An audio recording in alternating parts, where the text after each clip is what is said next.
Good evening, everyone. Welcome to the premiere episode of Echoes of Elderwood's first campaign, Shadows of the Mind. Yeah. I am your humble dungeon master and creative director, Anthony DocSparks Sever. You can find me social media wise, DocSparks_216.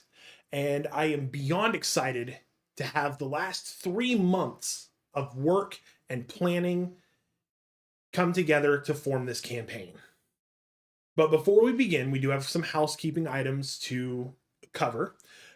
First and foremost, as the players are aware, but the viewers may not be, this campaign does center around topics of fear, phobias. There are going to be some heavy topics that may be played out through the RP space. So please, viewer discretion is advised. If there is something you are uncomfortable with, you are more than welcome to step away and come back.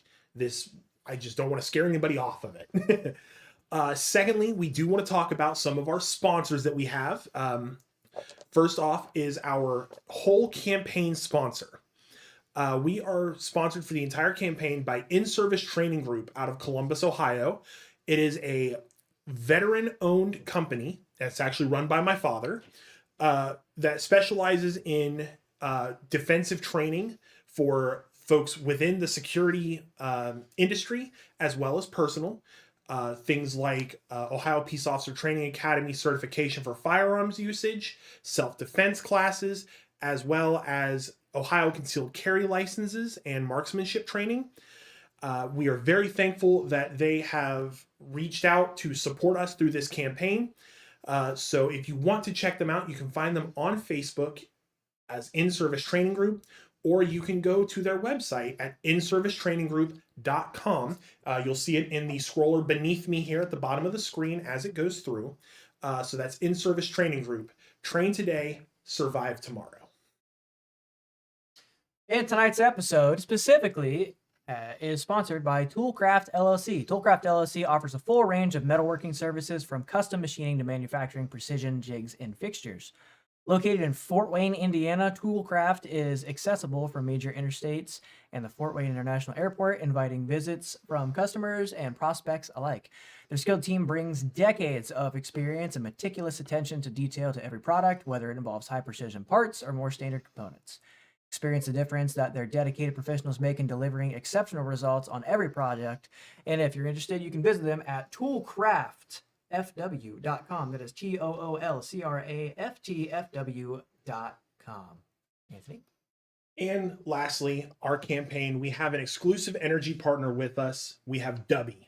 Dubby is a company that I have been using in my 5 years of streaming to provide zero sugar, zero jitter, zero crash energy with amazing, delicious flavors. Actually, the one I am working on right now is called Dragonade. It is our dragon fruit lemonade. And if you go to dubby.gg and use code Echoes of Elderwood at checkout, you will not only get 10% off your entire order, but you will also support the stream. So that's dubby.gg.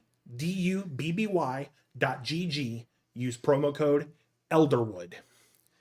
So, with that being said, before we roll the intro, I do want to also give some gifts to the players before we get going. Uh-oh.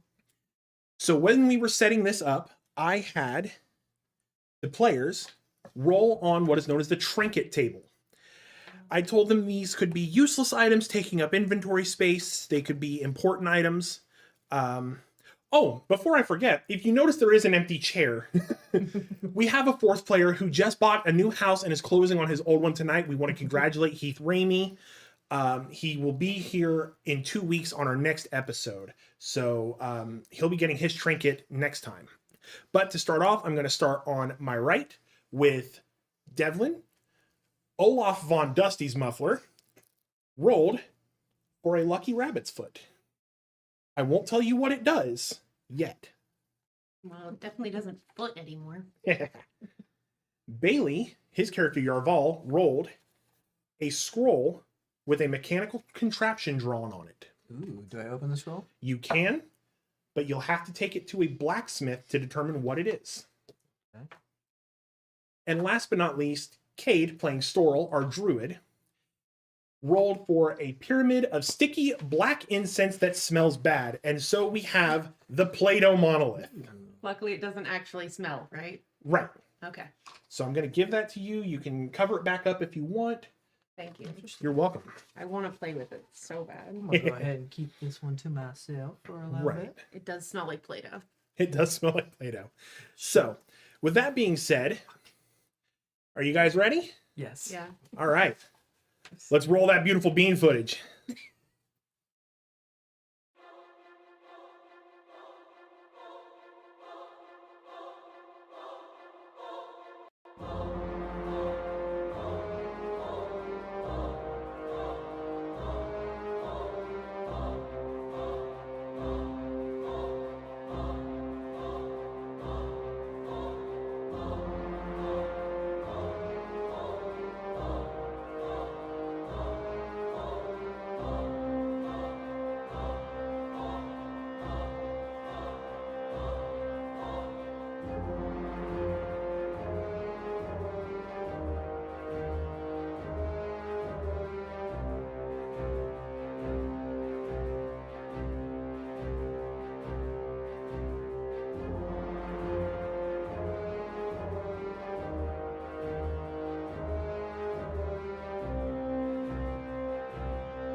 Okay, everyone, we're aware that YouTube is getting a little laggy here.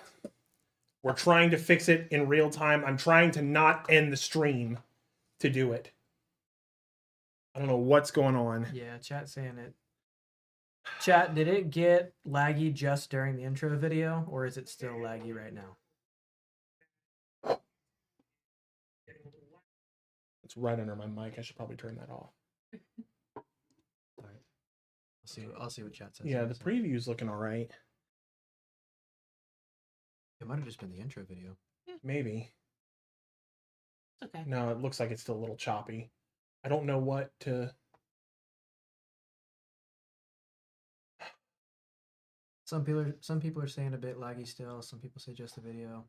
I don't If know it's what... laggy for you, I've seen before. Try refreshing your stream. Refresh the page. See if it does anything different. If not, I don't know what to do. yeah, they're saying it's still a bit choppy. I can't change the stream settings while we're live.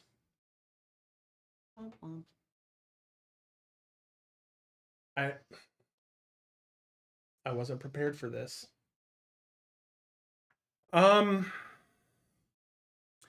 Bear with us. We're going to go offline for a second. We'll come right back.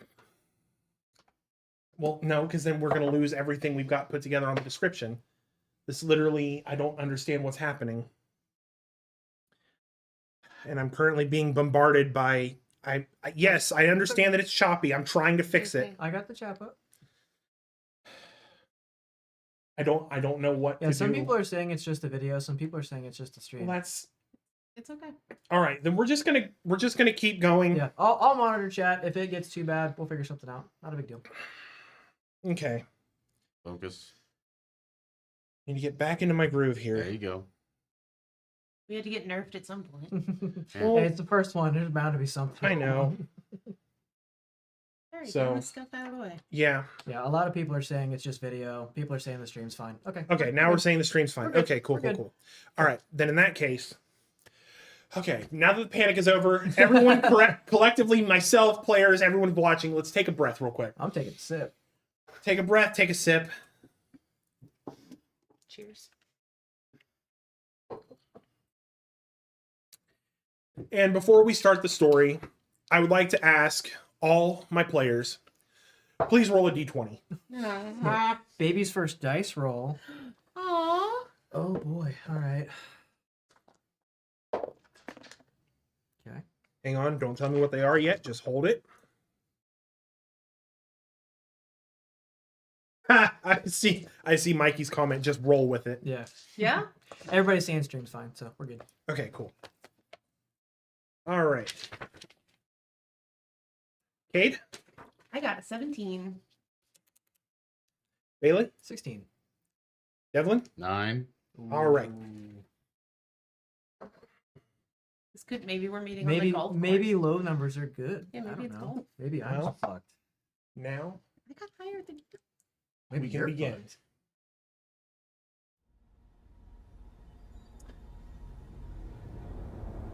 All three of you previously went to bed, wherever you may be in the world, whether it be in your home, on an adventure, or at a tavern. Yet, your sleep is plagued by fitfulness, restlessness, until finally unconsciousness takes you. And in the black void, the three of you, plus another that you don't recognize, none of you recognize each other, but you find yourselves in a room, back to back, all together. Before anyone can reach out to say anything, you all feel an ethereal force grab you as if grabbing the front of your clothing and yanking you into the darkness in front of you. And you each enter your own nightmare. Kade, Storal, Yeah. you hear the heavy clanking of iron as the walls around you are shown to be iron bars. It is a large room. But as you look around to gain your surroundings, you can see the iron starting to close in. Bailey. Yval finds himself back in his childhood home. In the study. The log in the hearth has grown dim with nothing but embers. But from down the hall, he hears a distorted, angry voice screaming out, "Yval!" Followed by the booming footsteps of an approaching... I'm not sure what it is, but Yval believes he knows. Olaf, you find yourself in the forest, underneath a log. It's a place you're familiar with, yet you hear the quiet chittering as rats begin flooding in underneath your log from above you, below you, and beside you, and they begin to climb onto your body. And we're going to say, for the sake of visualization, Abarcus, our wizard, finds himself falling as he's dropped into the ocean. As he tries to swim up to get air, he just feels himself sinking and sinking. Storal, what would you like to do to try to escape your nightmare? I'm gonna close my eyes as hard as I can and just curl up into a ball and hope that I can become smaller and smaller and eventually so small that I wake up. So you hunch over. Can you play that out for me? As you're hunched over. You're trying to get smaller. You're trying to get smaller. The more you think about you getting smaller, instead the room starts to get smaller. That's what I was worried about. Oh. Yval, how do you want to try to escape the study? In the study, I'm assuming they're there's going to be a large cabinet, Mm-hmm. and I'm going to quickly move to that cabinet, get inside of it, and close that door as quietly as I can, and try to make absolutely no sound. Give me a stealth check.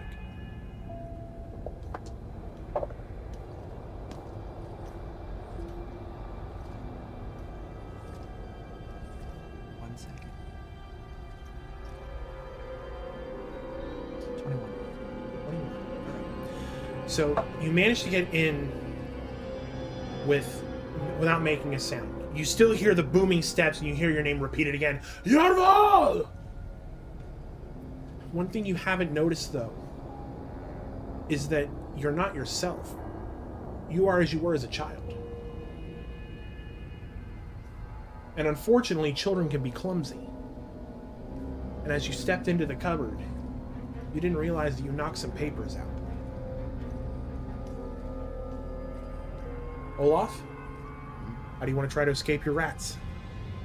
Music is louder than us talking. Give me 1 second. We'll turn that down, folks. If I have the right mouse.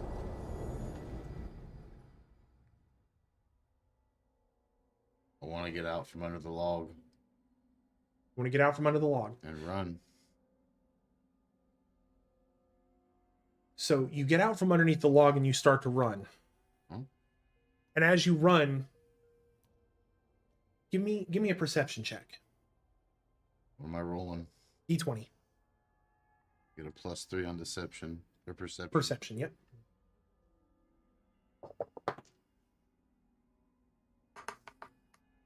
+15 +3 is 18. So you notice as you're running, the forest floor is just covered in a sea of rats. And they all seem to be running straight towards you. And as Abarcus continues trying to swim upward, he just can't. He just can't. So you're all probably wondering, how do I get out of this? How do I escape this? As Abarcus feels the breath leaves his lungs, you hear the door to the study slam open and you hear the footsteps approaching the cupboard. You can feel the iron on your skin closing in, and you feel the feet of the rats and the nibbling of their teeth. Suddenly you hear, "Enough!" And there's a bright, blinding light, and the four of you are back in that empty, cavernous area. But now you're joined by a fifth man.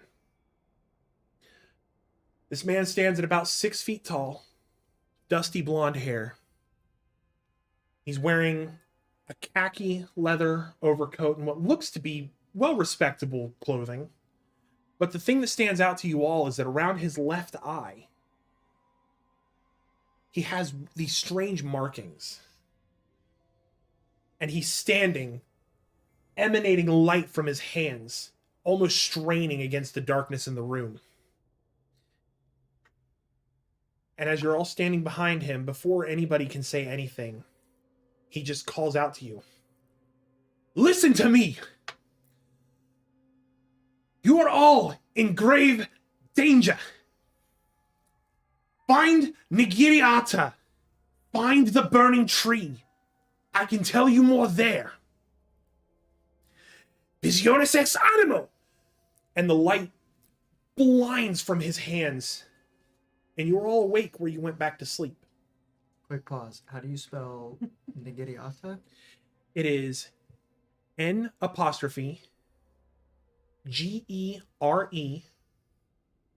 and then the next word is AHTA.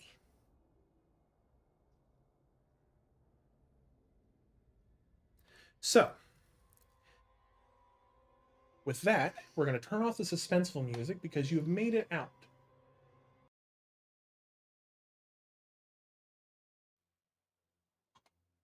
We're going to go to some happier music now. I should have picked a lighter fear. As what's going to happen now is in the same order that you all rolled for your nightmare, I would like you all to tell us about your character and how they get to Nigiriata. So, Kade, the floor is yours, my friend. I'm playing Storal. Storal is a halfling druid who doesn't know much about his past. Really doesn't. He's been a captive for most of his life. And has been more or less caged for his whole life. If not literally, figuratively, emotionally, just trapped. And so the space that he wakes up in is in his quarters, in his master's inn. And he just wants to leave. Just he has this undying urge to get out.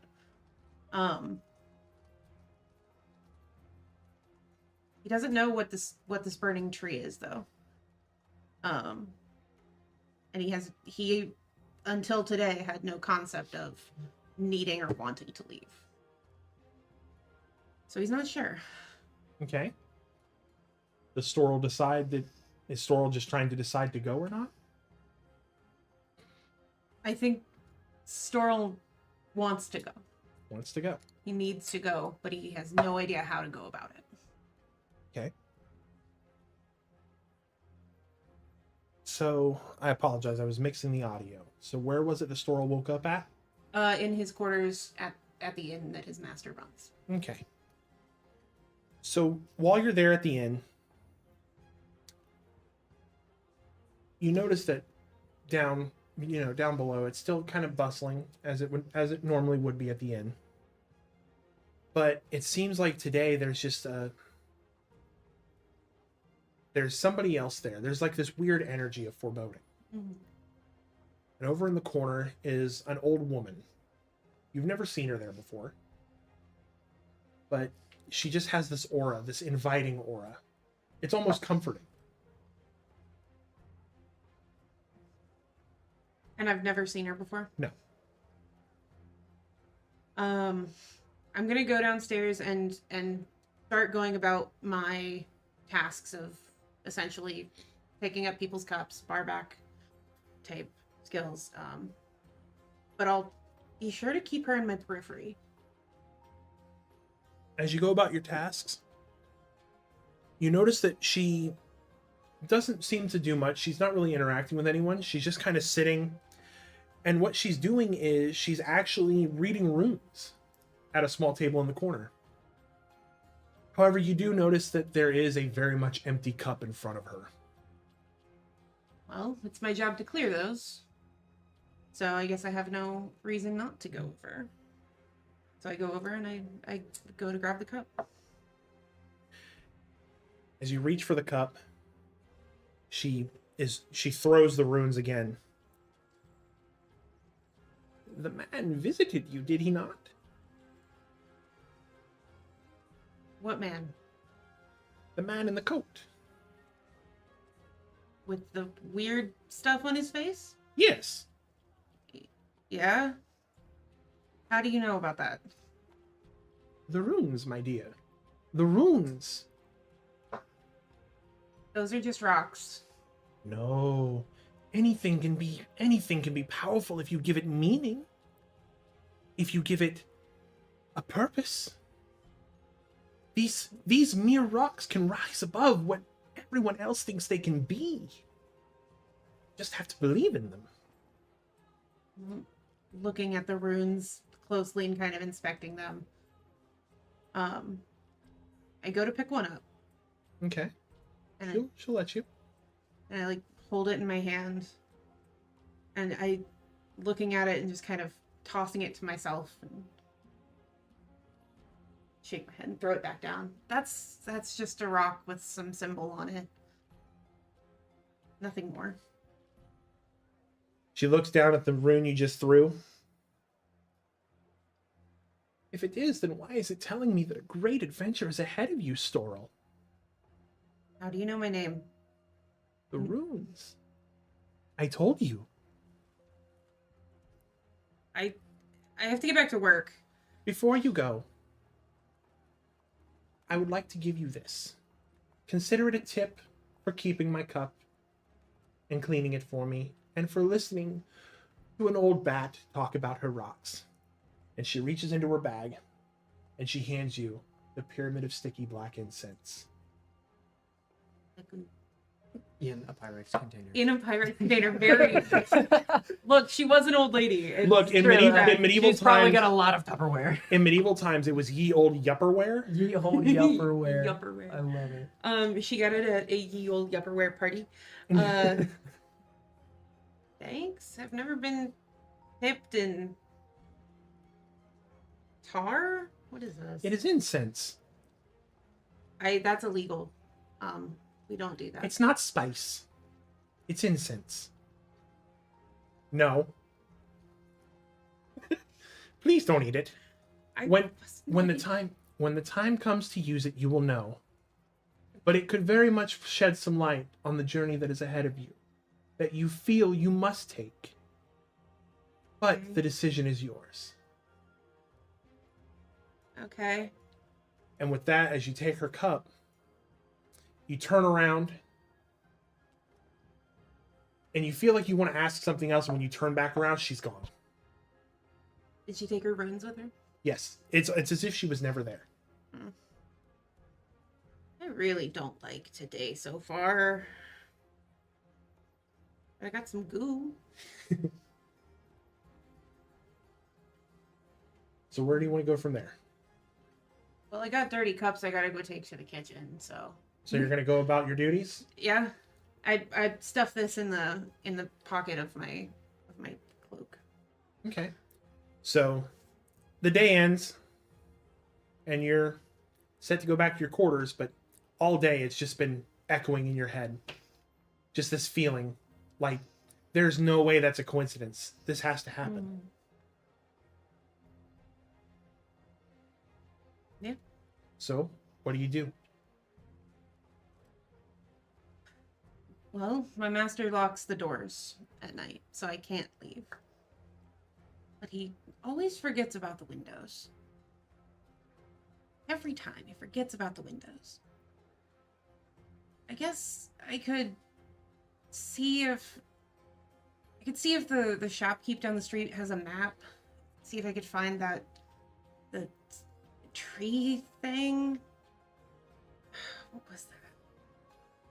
And I'm just like playing with the incense in my pocket. All right. Very sticky. So as you set about on that, the scene shifts. Yval, please tell us about your character and where you woke up. So my character, he is a Drow, roughly early 20s, just over 6 feet tall. He doesn't like to stay in a singular place for too long. So with that being said, he likes to sleep in pubs, gambling houses, things of that nature. So he definitely wakes up in one of the upper rooms of a local pub. Confused, scratching his head, getting over those cold sweats of what the hell just happened. Immediately starts checking the windows, checking to see if anybody had come into the door. And then he gathers himself, gets ready, and will make his way downstairs into the common area of the tavern that he's at. So as you step down into the common area, you notice it's a little bit more packed than it was the night before. So obviously it's the brunch crowd. Okay, so we're 10, 11 o'clock. Yeah. Okay. And you go downstairs, and of course you're given your complimentary meal for staying. And it seems like the only seat that is open that you can take is at a table across from an old woman who appears to be reading runes. I'm going to look around the room, realize that there's only one seat, and that seat is with this person. And being as defensive as I am, I'm going to choose to just lean on the bar and eat my meal standing. Always keeping my face to the door. Okay. 1 second, making a small tweak. Okay. So you do this, and the old woman is still reading, reading her runes, doing what she will, not really bothering anyone. And then you see her as she's reading the runes, she'll shake them in her hand, throw them down, look as if she's reading them, and then look up to you. And then as she reaches into her satchel, she pulls out a small scroll, and she begins to write. Occasionally she'll stop, read the runes again, write down in her scroll. And she rolls this up and places it with a second scroll. And she will hand it to the barback who's coming around picking up dishes. And you happen to see out of the corner of your eye that she kind of points towards you. And you notice this whole time, she doesn't look like she's a threat. She looks like a kindly old woman. And as the barback is walking towards you, just looking absolutely confused, like, what is this? You catch her eye and she just smiles at you and just gives a slight nod. And then in that trick of like the barback is fully in your vision and then walks across, she's gone. I'm gonna immediately look around the room, confused. Start checking out the windows and rush to the front door to see if she escaped out, to see if I can follow her. As you're doing that, you happen to get a small tap as you're looking at one of the windows. Mm-hmm. Excuse me, mate. That was an old crone here, but she's buggered the fuck off. She asked me to hand you this and said something about burning trees.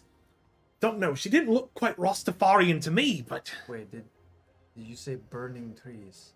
Yeah, she said burning tree and give me that. And he hands it to you.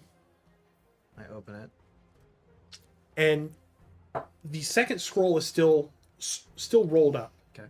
And sealed.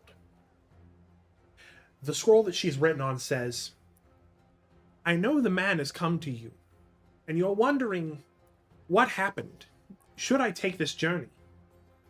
Trust me, this journey will not only solve the issues you are running from, but could potentially make you more than you ever thought you could be. Trust is what the runes have told me.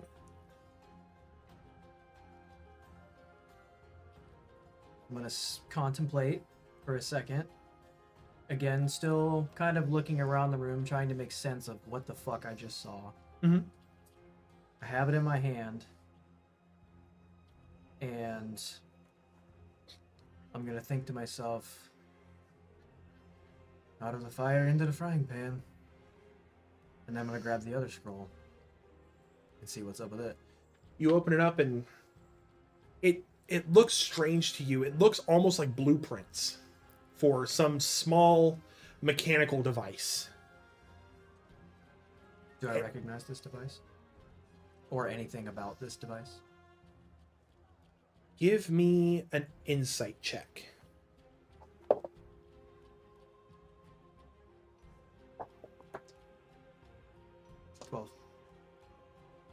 It's definitely... It looks like it could be a weapon. Okay. But it's just the schematics and the mechanical... The only thing you can make out on it is black powder. The image of black powder or the words black powder. Okay. And that's all you can glean from it that you understand. Because it just all looks so complex and strange to you.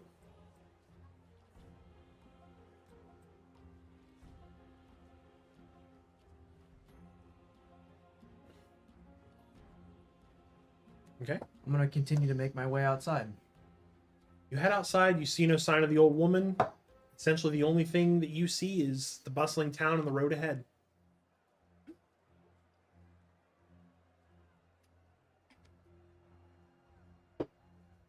Okay. I'm going to go back in, up to my room, gather my small sack of things, and leave.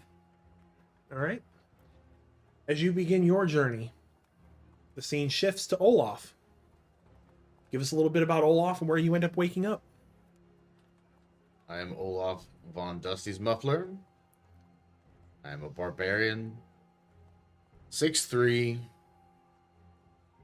He's an orphan who was raised by monks. He's well educated for a barbarian. Ran away after fighting inside the monastery. Lived in the woods in the countryside for years. Because of his fear of rats, he tends not to sleep outside anymore. So he finds himself passed out at a table inside of a pub. And that is where he awakens. Now, unlike Yval and Storal, you awaken to the feeling of someone rubbing your back. Almost like they're trying to ensure you're okay. And you just hear a kindly voice. My dear, are you all right? Who are you? Oh, I'm just a concerned old woman. You seemed like you were snoring pretty bad, and I've never seen anyone turn 360 degrees in a chair before while asleep. Why are you bothering me? Something tells me that you are troubled. Perhaps by visions of some strange man you've never met? I'm troubled by you right now, lady. You're interrupting my sleep. I do apologize. I happen to have been reading my runes and they led me to you. Runes? Yes, runes. You mean those rocks? They're more than just rocks. You'd be surprised how often I hear that. Lady, I've been around a lot. Those look like rocks to me. Well, they may be rocks to you, but they mean something to me, and what they've told me is there's great purpose for you, Sir Dustysmuffler. If you don't want to believe me, just simply take this small token and see if that changes your mind. And she hands you a rabbit's foot. A rabbit's foot? It's a token of good luck. Like these rocks, if you believe in it, it'll have meaning. Look, lady. I'm really hungover right now. I don't have time for your nonsense with these rocks and this rabbit's foot. Spit it out. Get to the point, or leave me alone. As you look up from saying that, she's gone. Almost like she was never there. I'm way too hungover for this. And I have a rabbit's foot. What do we do with the rabbit's foot? Apparently, we're not supposed to eat the gifts. But don't do that. What do I see when I look around the room? It's just the pub. There's nothing out of the ordinary. It's just a normal pub. You don't see the old woman, that's for damn sure. She's gone. However, on the jobs board near the door, there is one scroll with a symbol. It's a circular symbol with what appears to be a tree that is on fire. All right. Walk over to the scroll and rip it down without looking at it. Walk outside, round the corner, then look at it. You see on the scroll, you see the symbol of the burning tree. And just one word at the bottom. I want to take my rabbit's foot and put it on the scroll and see what happens. The rabbit's foot touches the scroll. Nothing happens.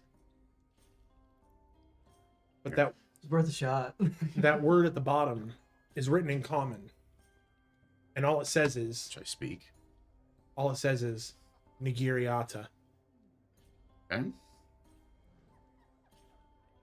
Is there When any- looking at the town, are there any signs that point in any general directions of other towns or other places?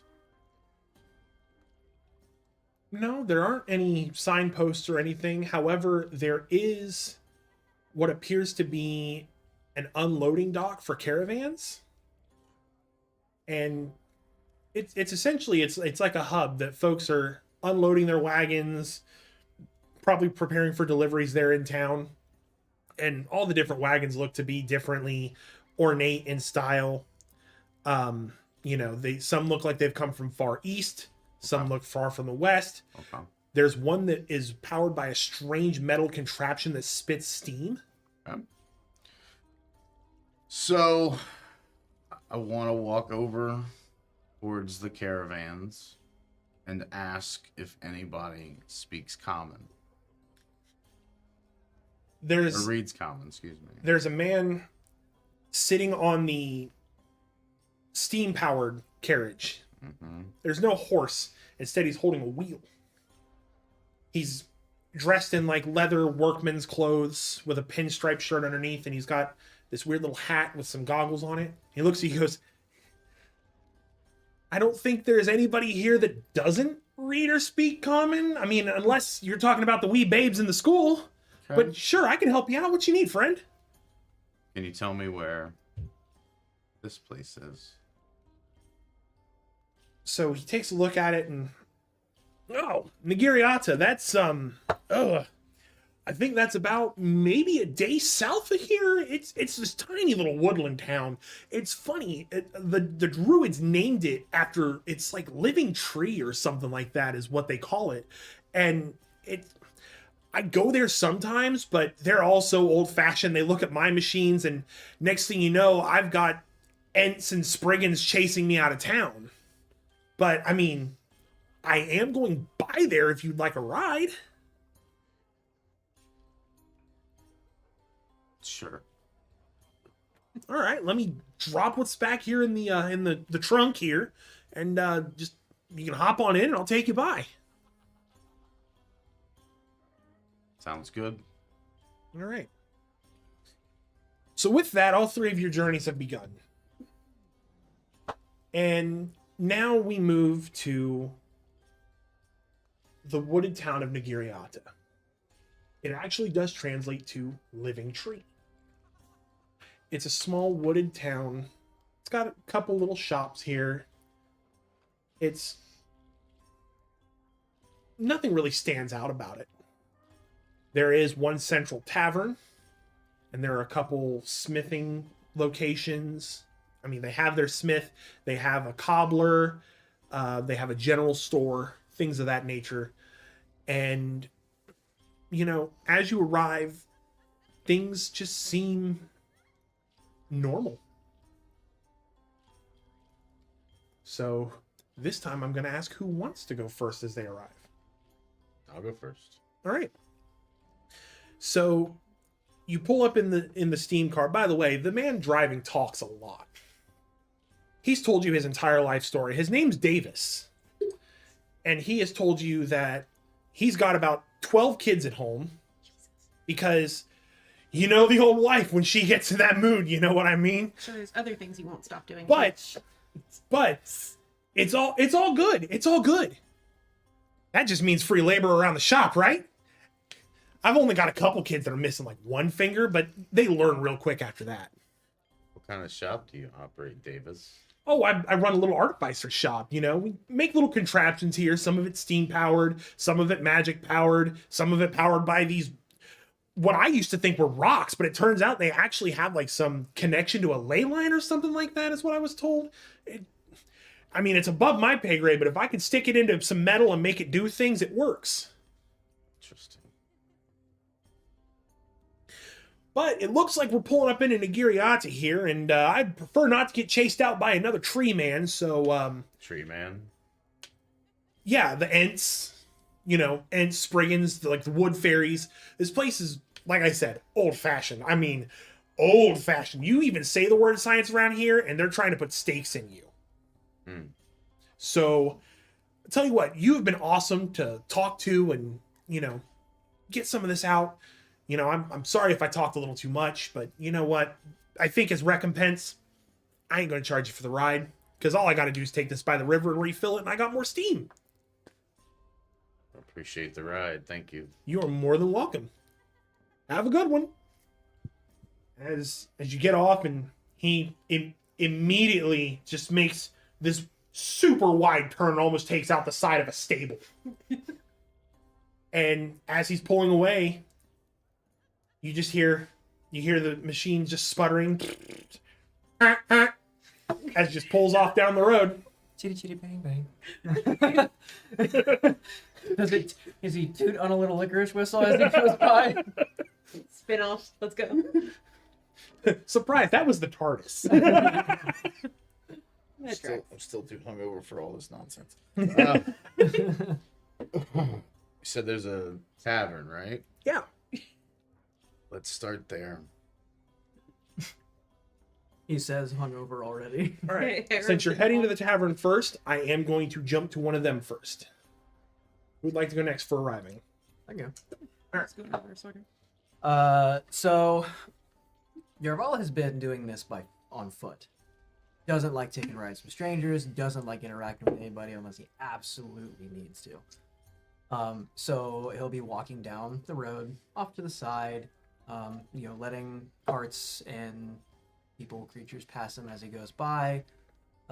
Keeping his hands in his pockets, he has a long black, not necessarily a trench coat, but like a more dress overcoat, with bits of purple in there and a strange little crest here that looks kind of like a skull, sort of a deal, spidery skull kind of a thing. Mm-hmm.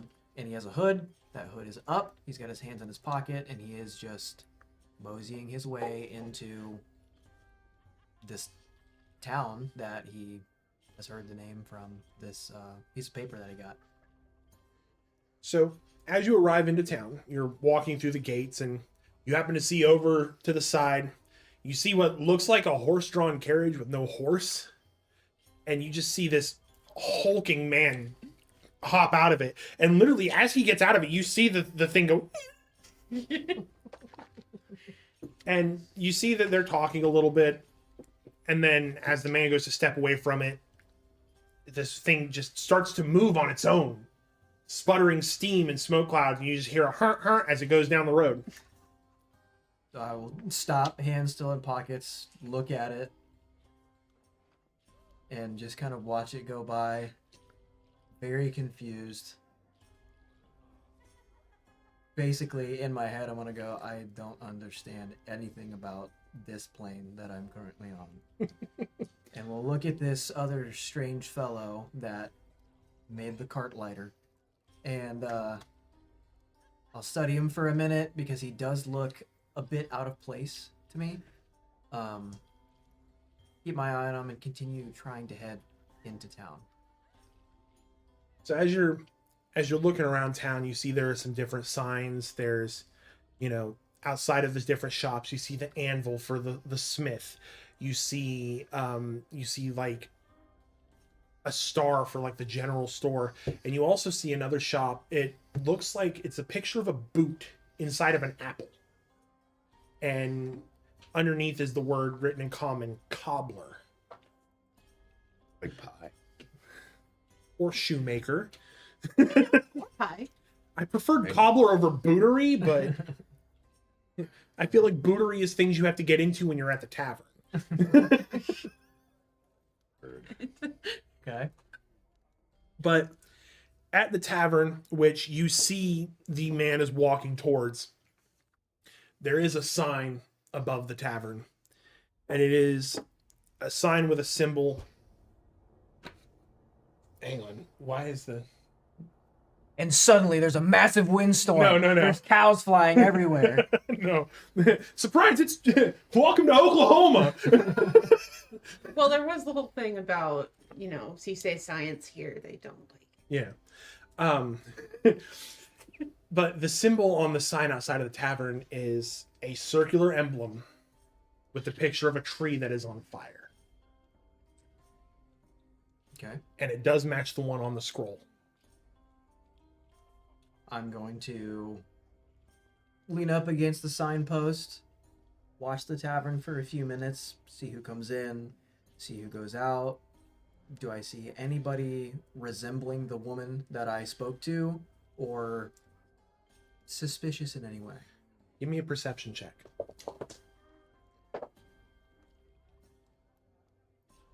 Mm, 10. No, you don't see her. Everybody seems to just be different individuals. You see people going in, you see people going out. You see at one point there's a group of what looks like little goblins. They're all female goblins and they're carrying one up on their shoulders. Oh my god, Pitsy's getting married! Obviously a bachelorette party has just taken place. I'm going to steer clear of that completely. good call. But- And then I'll head into the tavern. Alright. Storal, All right. how's your entrance into Nagiriata? Not like either of those. So as I was leaving the inn the night before, to avoid as much suspicion as possible, I did take my cat form. Okay. Partially for comfort, because leaving without being told where to go by my master is very scary. Mhm. So as a cat, I do make my way towards the merchant that I remember having a map, only to remember I don't know how to read. I don't think things through. But as I'm going, I hear a merchant family talking about the town, this place. And so I see they have kids, and as a cat, I kind of, they don't know me, they're not from here. I befriend the kids so that they will take me with them. Just because that's so much easier than getting there on my own. Okay. Well, as you arrive, you make it into the town. Are you still in cat form at this point? Yes. Okay, so you're still in cat form. These kids are not gentle. Oh no. Yeah. I want to leave. So I want to make sure I'm understanding what you're saying. So you Yes. basically kind of befriend these kids as they're pretty much on a road trip. Yeah. Okay. So as you're in their wagon. Yeah. And the one is It was fire. pet the kitty. Pet the kitty. It's more like, the thing where they're like the full, the too full, hard. the Too full hard. face skin of a cat. Yeah. Like dragged that. Yep. So you got 6 hour. No, we don't eat it. We don't pet our kitty so hard, Mr. Mini Bagelsworth. Welcome to my life. Yeah, you've got freaking Lenny from the Grapes of Wrath in child Yeah. form. Oh yeah. Pet the kitty. And you hear the father, he kind of leans back, he goes, or you hear the conversation at the front of the wagon. Oh, we're about to be near Nagiriata. Do we need to stop for anything? I don't know if we really need to stop for anything. I bite the kid who's petting me and I jump out of the carriage. Oh, kitty bit me! And I bolt straight for the stables because I know that's a safe place to hide. So, as this is happening, for the first time in the road trip, the parents turn around. When the fuck did he get a cat? So you're in the stable. I don't bite the kid hard. Just enough so that he Enough knows to what's send a going on. message. That Yeah, Yeah. it's the let go of me. Yeah. Kid will never pet a cat ever again. No, he's gonna stick to dogs. That's how dog people are made. But so you end up, you're in the stable. You're standard stable there. There's horses, hay. just some animals there, and there isn't any, but there's no humanoids in the barn or in the stables. Yeah. So you know you're in a safe place. It feels safe. So I think because I'm not sure who in this town knows my master, because as far as I'm aware, he's everywhere. But I know my cat form is just as noticeable. Like if he saw me, he would know. At least I'm faster as a cat. Okay. I think I am gonna remain a cat, but I am going to partake in some of the fresh water that the horses have. Yeah. You go to drink the water, and All the horses. All those kids had was ale. It was Oh. weird. Or not. Drunk kitty. Yeah. Say goodbye to one of your 9 lives, kid.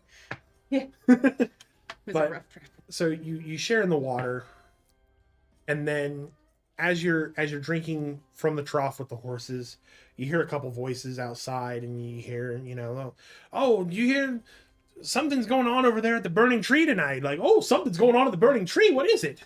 I think it's like it's a band. It's a group of bards. Like, well, of course it's a band. It's a group full of bards. What are they? Did you see when they came in?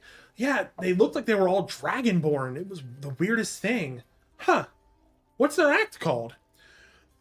It's something like Imagine Humans? Something like that? I have no idea. It just didn't make sense to me. Huh, weird. But maybe we'll stop by and check it out. Well done. And then as this is happening, you hear there's another... Thank you. I've been sitting on that for 3 months. Maybe you should just sit back on that. But hey, it got a pop. That's what Let matters. that one cook a little more. So as this is happening, you hear there's another conversation going on. Just some man just talking really loud, followed by the sputtering of a machine and just this quick as the machine sputters off into the distance. Okay. So you've heard burning tree before. Yeah. So I'm gonna quietly and carefully peek outside of the stables, and see if I can see any sign for it. Again, hoping someone's gonna read it out loud very conveniently. So Back Alley Bigfoot is playing at the burning tree. God, I wish I would have thought about that. That is a Chat gets very inside joke. Chat gets an inspiration point. So you poke your head out. I'm not going to make you roll perception because Thanks. what you can see, there doesn't even have to be words. You clearly see on the front of this big central building across the street a circular emblem with a tree that is on fire. Oh, wonder if that's it. And outside, you see this big guy just kind of walking up towards the tavern. And then kind of off to the corner, you see what clearly looks to be what you recognize as a drow. Mm-hmm. Because you've heard the stories from your master. Those conniving, evil drow. Oh yeah, no, he had other words. Well, we're keeping this as PG as we He can. wasn't. PG-13. He wasn't a good guy. So you clearly see burning tree. Mm-hmm. And as you're looking, you see people going in, going out. You see the goblin bridal party wander out and flit about into town. And then you hear from inside, with your heightened cat hearing, you hear what sounds like musical instruments tuning. Okay. And then from the second story, a window opens and a man puts what appears to be a poster. And he hangs it down.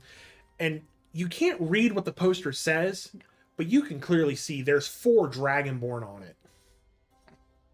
So you can only assume this is the mega chart-topping band. Imagine Humans.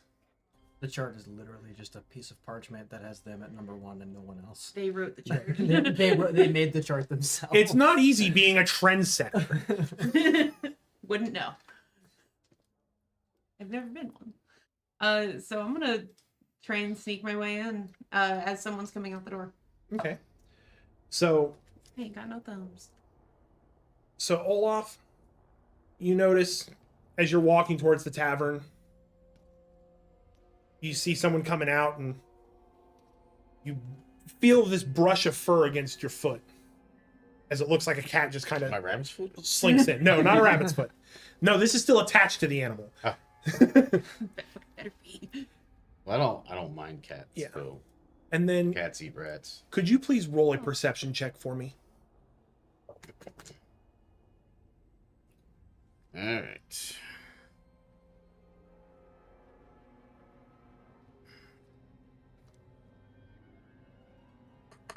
That is a 17.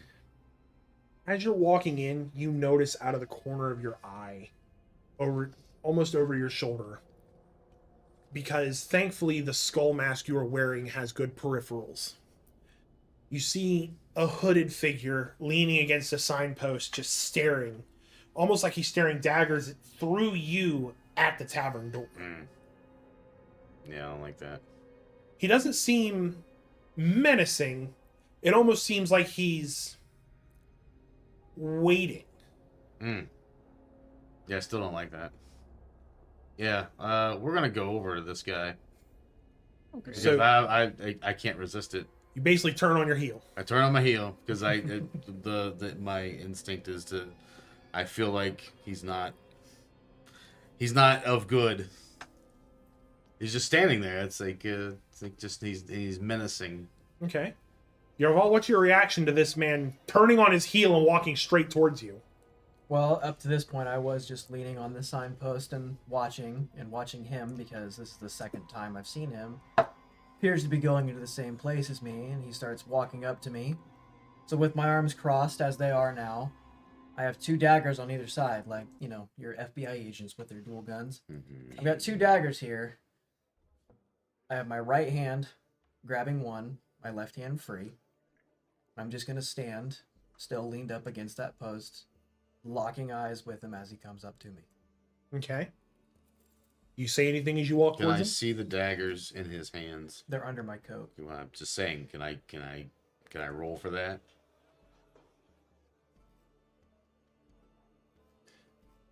Give me a sleight of hand check, Bailey. Okay. And if you can give me a perception check, if your perception check with bonuses beats his sleight of hand with bonuses, Okay. you'll be able to see it. 30-20. 11. So The you, hard You no. see his arms Yeah. are crossed. yeah, you His can arms see, are crossed. you can see his arms are crossed in All there. right. Well, I'm not approaching him hard, just enough to ask questions. Okay. Oh, I don't like that. That's a little better. Both you guys What do you give mean me you don't like that? You don't get to do that. both you guys give me a perception check. I feel like perception check is like my go-to. Would this be, since I've already locked eyes with him, that would be passive perception, I would think. This is for something completely different. Okay, fair enough. Have fun. Fair enough. 18, 21. Okay. 21, 15. 15. Okay. The reason I said I didn't like it is because I rolled a nat 20 and I wanted you guys to succeed this.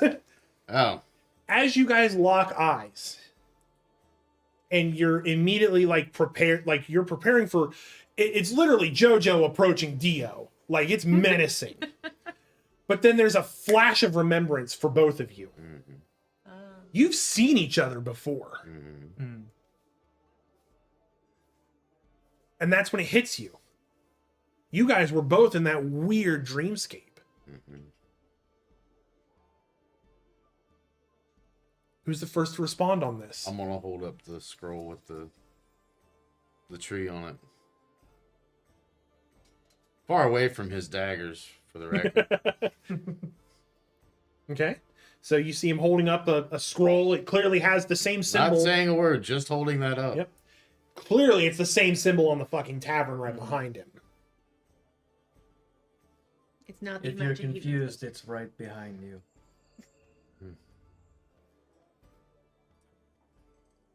You see, good sir, It's not that I'm confused.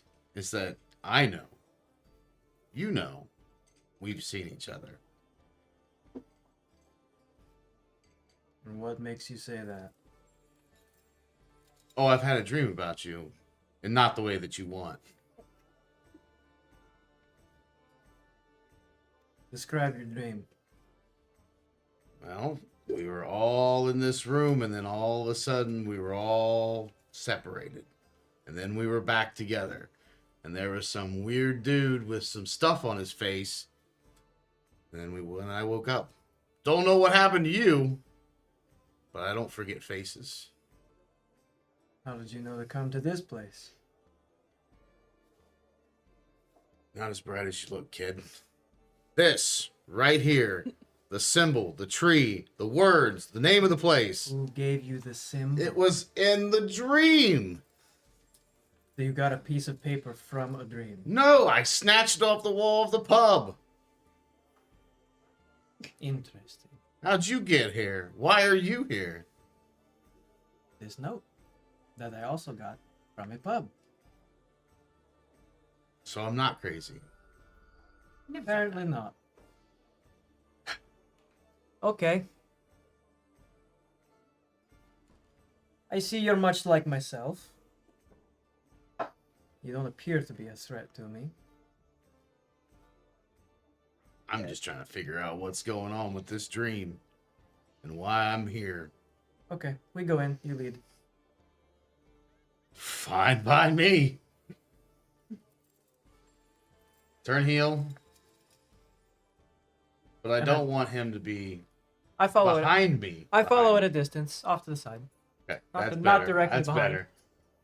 I like him, but I don't like him that much. So, because of that conversation, so everyone sees it's the first time it's happening, I'm going to give each of you an inspiration. You guys can cash this into me for a free reroll. Are these made of chocolate? No, they're not made of We'll chocolate. find out. Damn it. No, you're not biting anything. Stop. I'm worried about this. Hey, you know what? Sometimes big dumb barbarians are still big dumb barbarians. And little dumb cats are little dumb cats. Is it made of chocolate? No, it proceeds to bite it anyway. Could have been made of something else. So, you guys enter the tavern. Storal, you're in the tavern. Yes. Yeah. The band's starting to play. You know, they're starting up some songs. For copyright reasons, I'm not going to try and parody them. That's the only reason, sure. Yeah. Gimme some ale to drink. I'm in the bathroom trying to sink. Magical items. Magical items. Oh. Someone really should rewrite this chart. Oh, boy. There's no copyright on that. They are. I'm waking up. I'm creaking in my bones. So the band's playing. Cover album coming. Don't worry. The tavern seems to be lively. And as you guys are looking around doing what you're doing, there's a slight commotion from over at the bar. Piss off and give me another pint. You look over and you see a man slunched over the bar. Is it your dad? No. Got him. Slunched over the bar wearing a khaki leather coat, and you can see dusty blonde hair. I told you, give me another pint. You can tell that he's trying to sound Scottish, but he's not quite. Now, bugger off then. And he stands up and turns, and you see it over his eye. The mark. He just stands there, adjusts his coat, and heads over towards a table. It's almost like he's thinking that it looks like if he's moving from the bar to a table, maybe he'll get another pint. But he's not moving in a straight line by any means. That's also not how bars work. So what do we do? Why does this tavern smell like ale-covered cat? Because I'm in the corner because somebody spilled ale on me. Just grumbling. So, him and I noticed this gentleman. And Storal does too, but you Storal don't does even too. know Storal. We don't know lives. Storal Yeah, exists. Yeah. it's just a We're random just cat. we Right. just see a cat. We're Yeah. like, it's a cat. So I want to fall back to him Mm-hmm. and just inquire with him if that's the same man. By all means, role play it out. He appears similar. You want to go question him? I don't. All right, I'll do the dirty work. I'll be here. Why don't you come with me and use your little daggers in case I need you? Oh, you look like you can defend Oh, I'm yourself. sure I can, but you know what? I like to have somebody watching my back. I'll be watching from a distance. I'm very fast. All right, fine. I guess I'll do it Shouldn't be myself. witnessing this. Lead in. I'm gonna for walk something. over to the gentleman and give him a nice, stern slap on the back. Ah! And I'm on the other side. If the booth or table that he's at, table. Yeah, table. So if he's at a table, which table would he be at? Like if this is the front So- door, where would he be? So the way the layout is you've got the front door, and it's kind of like an open, like this section here is small circular tables, and the bar is in the back. Okay. Then there are these long rectangular tables, and there's probably about 3 down and 3 across. So there's 9 rectangular tables, and then there's the stage where the band is playing. He is going to be he's going to be at the back middle table. Rectangular table? Yes, back Okay. middle rectangular table. Okay. I'm gonna walk past both of them as he approaches at the bar and back to the bar facing those two while listening. So, I'm sitting under the table next to them. okay. Out of sight, but within earshot. Oh, there we go. I guess I have to repeat. Cool.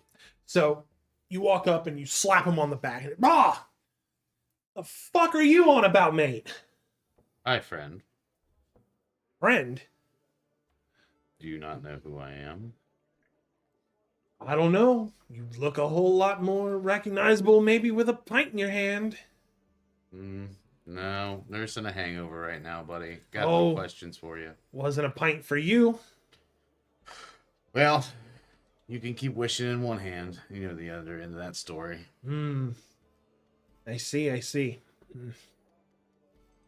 I mean, I haven't met many people with skulls on their heads. Well, you have now.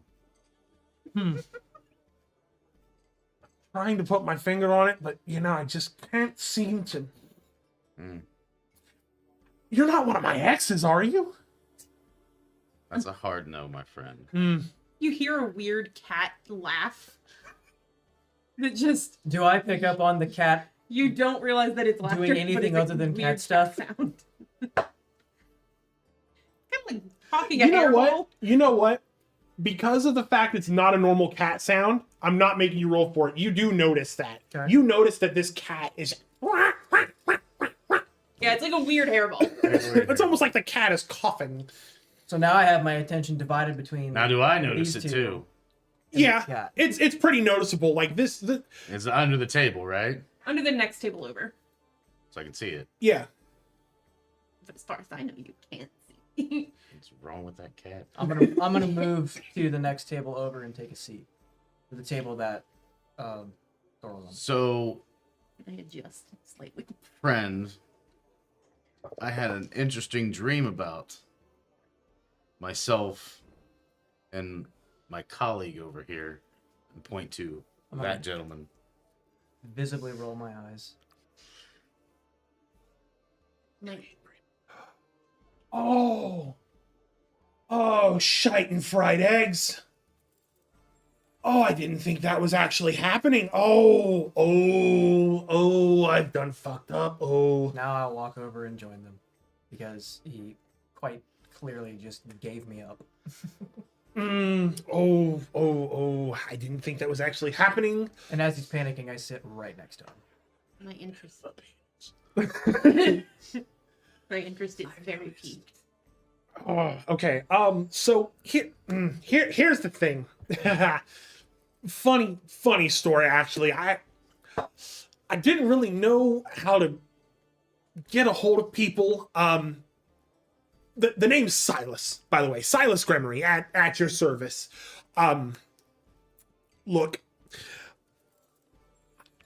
I'm not really versed on some spells I use. I found it in a book because I was trying to figure out how to get a hold of people to help me with a task. And apparently, I happened to catch you guys in a nightmare. So and you're the one that catches. No. I'm not the one who caused the nightmare. I happen to be an unwelcomed guest to whatever the hell was happening to y'all. Aren't there supposed to be 4 of you? Start growling under the table. The fuck?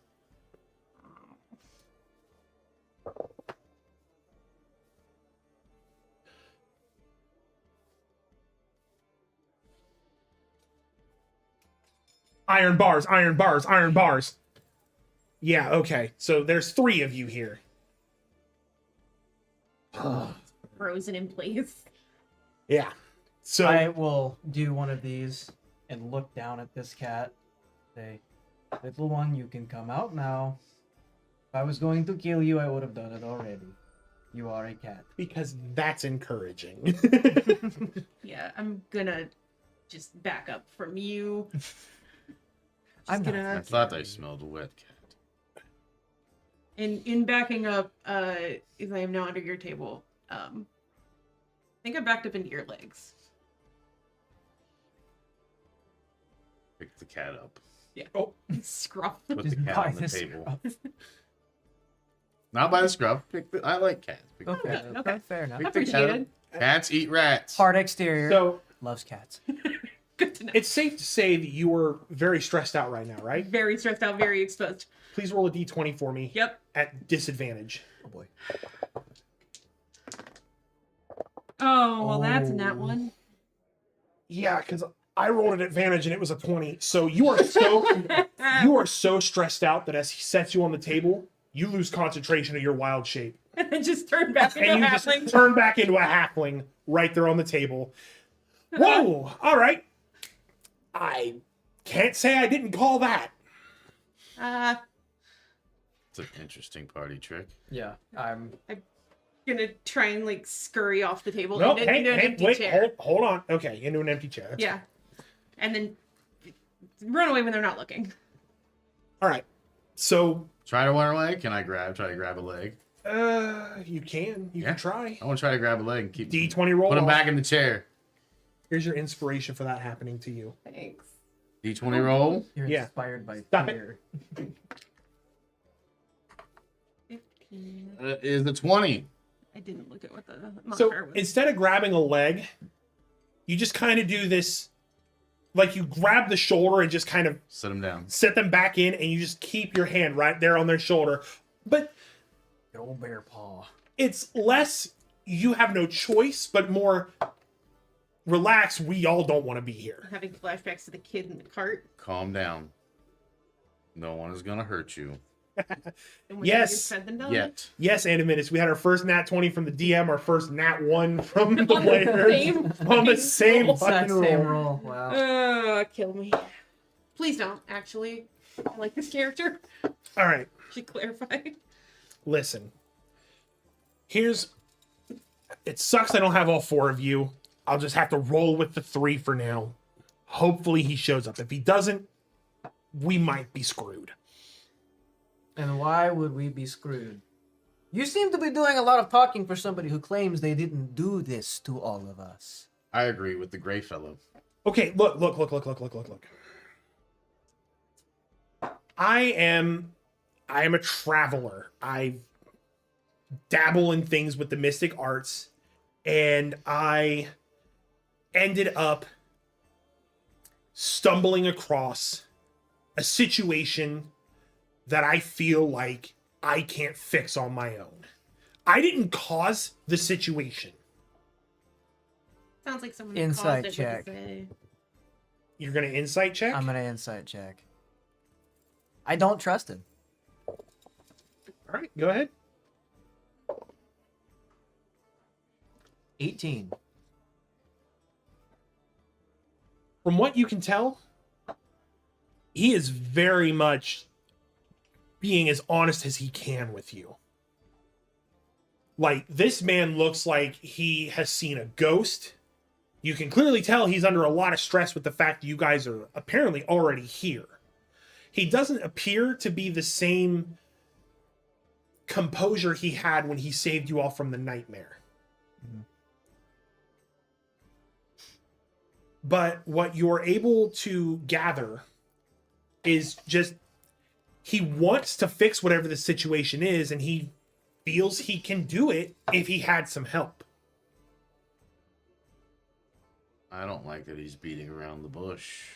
I want to know what this situation is all about. Okay. Before that,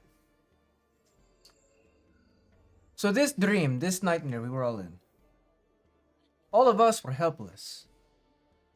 You saved us. I told you. How? I was an okay, look, I was an uninvited guest. I used a spell. Look, let me start from the beginning. Okay. I was heading to the kingdom of Tarracona. And I was going there. I've heard there were banging babes, sweet mead, and I arrived to find hell. Hell on earth.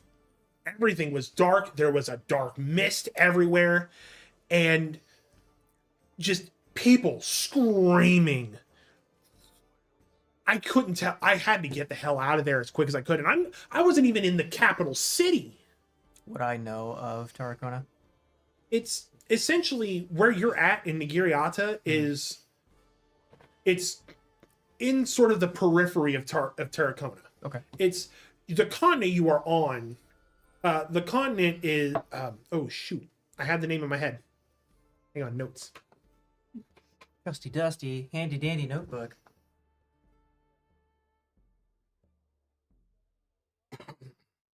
As they're talking, I do try and like slide out of the chair.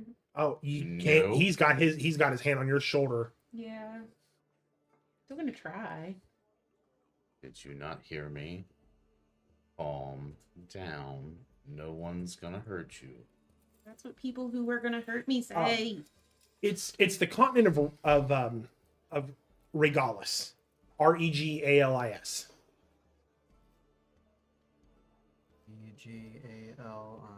Yeah, and Tarracona is essentially it's like the United States of this continent.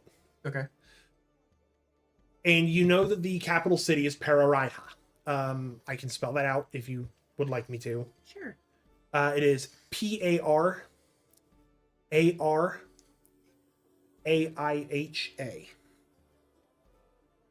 Like piranha, but not. Yeah. I'm a piranha. I'm So- the Amazon. Anyway, look, here's the problem with the fact that I found it there and why I tried to get a hold of you. Like, I literally grabbed the nearest book I could to cast a spell to find help. But because Really dumb decision. I was in the epicenter of this, I was inside of the fog, it took me into, I tried dream walking, and instead I nightmare walked. And that's when I found you guys. Literally, where I was is like 5 days south of here. And this mist is moving. That's why I don't read. Okay, so clearly, I believe you. Thank God. You look like shit. You smell like shit. That's the cat. Hey, Well, They you're, were you're ma- not much better. they were manure merchants. It wasn't my fault. He'd never washed his hands. So the dream said, come here. We've Mhm. all seen this burning tree. Yep. I don't believe we're not going to find any answers other than going to this tree. So let's go to the tree and see what the fuck happens. See? Yeah. I didn't want... I don't know what's causing the mist, so I had to kind of talk in riddles. I had to give you the best I could. Welcome to the burning tree! Yeah, that tracks. It's not a real tree. No, it's not a real tree. It's the name of the tavern. Why would a hellish dream bring us to a fucking pub? I'm gonna bite him. Because I needed you here before the mist So got you here. did bring us here just to aid you on whatever the fuck is going That's on. what I told you. I need help trying to figure this thing out. That's why I brought you here. Did you, We're just as confused as you, pal. Apparently, Why did you go to the kingdom in the first place? banging babes, sweet mead. I don't believe that. There's something else at foot. I'm a warlock. I survive off pacts. not a good block. Mm-hmm. I heard that in the capital city, there might be an archfey that Wonderful. Love those. frequents there, Those are my favorite things in the world. and I wanted to go make a pact. For what possible fucking reason would you even imagine doing something like that? Do you not see this? It looks You're- like your face was smeared with shit. Yeah, your face looks like how I smell. It's a pact mark. I'm trying to get out of another pact. That's like trying to get out of a debt by getting into another debt. Well, sometimes it works. Tell me about your first debt. Well, right now you're in debt to us. Yeah. So Yep. you better bring us along for whatever ride this is. Okay. So yeah. We'll get this. Okay. Also, next question. Oh, what? Were you visited by an old lady? With some rocks or something? Look, I may look like I've been around, but Not in that way. strictly younger dudes and females. Oh, so No he old does have ladies. standards. What about someone with rocks that give you some kind of insight to someone? Maybe she didn't appear as an old lady. Maybe she appeared as someone else to you. I think the only rocks he cares about are the ones that he. Never mind. Doesn't ring a bell. Well, Interesting. yeah, we're talking about rocks, not bells. Oh, with that being said, we're definitely following you. We? Yes. Oh yeah. Hey. You were in this dream too, so Yeah, that's why I sat you down in that chair. You weren't in cat form then. yeah. Okay there, Garfield? Clearly something has brought Who's us Garfield? together Exactly. for whatever purpose. I, personally, don't like being involved in things such as this. I want to get out of it as quickly as I possibly fucking can. So let's all do whatever the fuck we need to do. What is step one? Step one. I need a door. There's You need two a of door? them. Hang on, I'm not running. Just follow me. Oh. And he stands. Hang on. He stands up, and he points towards the stairs, towards the rooms. And he starts to walk and go up the stairs, and he stops at just the first door at the top of the stairs. Are we following him at this point? Are you No, following him? I'm following. I'm for following sure. him for sure. I don't know that I have a choice. Okay. I think I'm. Would you feel Being more appropriate, dragged. like on my shoulder in cat form? Yes, actually. Okay. Okay. So that Throw him up Up by there. hop. that happens. Ooh, so tall. Can you He- do that anytime you want? Yeah. Can't you? Your cat No. form can talk. Yeah. Oh, okay. You can also. I just okay. don't like to. This is a fucking strange day. Yeah. Well, my friend, it's about to get a little bit stranger as he starts digging around in his coat. And here's the weird thing. He's reaching into his inside pockets. These elbow deep into these pockets. Definitely have hand on my daggers. Aha! Got it. And he pulls out a rusty key. With it's got a ruby inlaid and in the top where it would normally go on a key ring. Yep. You better work. And he leans down and he sticks in the keyhole and turns it. And as soon as he does, you see the outline of the door start to glow green. And then a symbol appears on the door.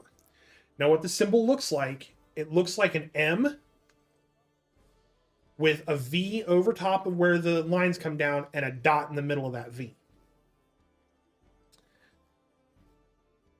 And as soon as the symbol appears, he's like, yes, all right. Gentlemen and felines, Thank you. welcome to the house. And he opens the door. And that is where we're going to take our break. Damn. So, folks, if you would please be so kind as to hang out here. We're going to take a quick 15-minute break so that we can refill our drinks, grab some snacks, hit the bathroom. Please do the same. Take care of yourselves. And then we will be back in 15 minutes to continue the second half of the session.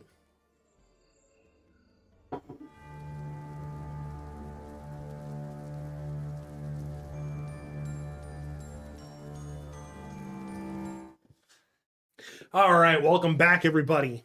So before we went on break, the door opened and he said, and Silas looks at all you guys after you guys watch this door start to glow green around the edges and the symbol appear, and he says, welcome to the house.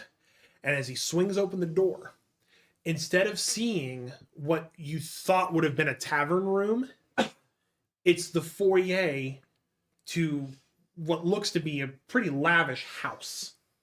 I'm really glad I don't Let have me to work here and clean let this. me just put my hand on Silas real quick and say, can you explain what the house is to us before I walk through this door? So the house, it's a pocket dimension that literally anything you need, this house will be able to provide.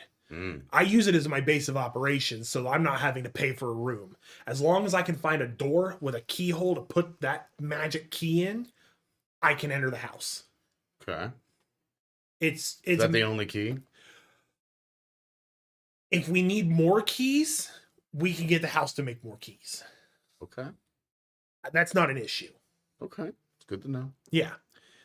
So, but we all need to be inside before I take the key out of the keyhole and shut the door. Otherwise, somebody could slip between the house and the tavern and fall into the dimension.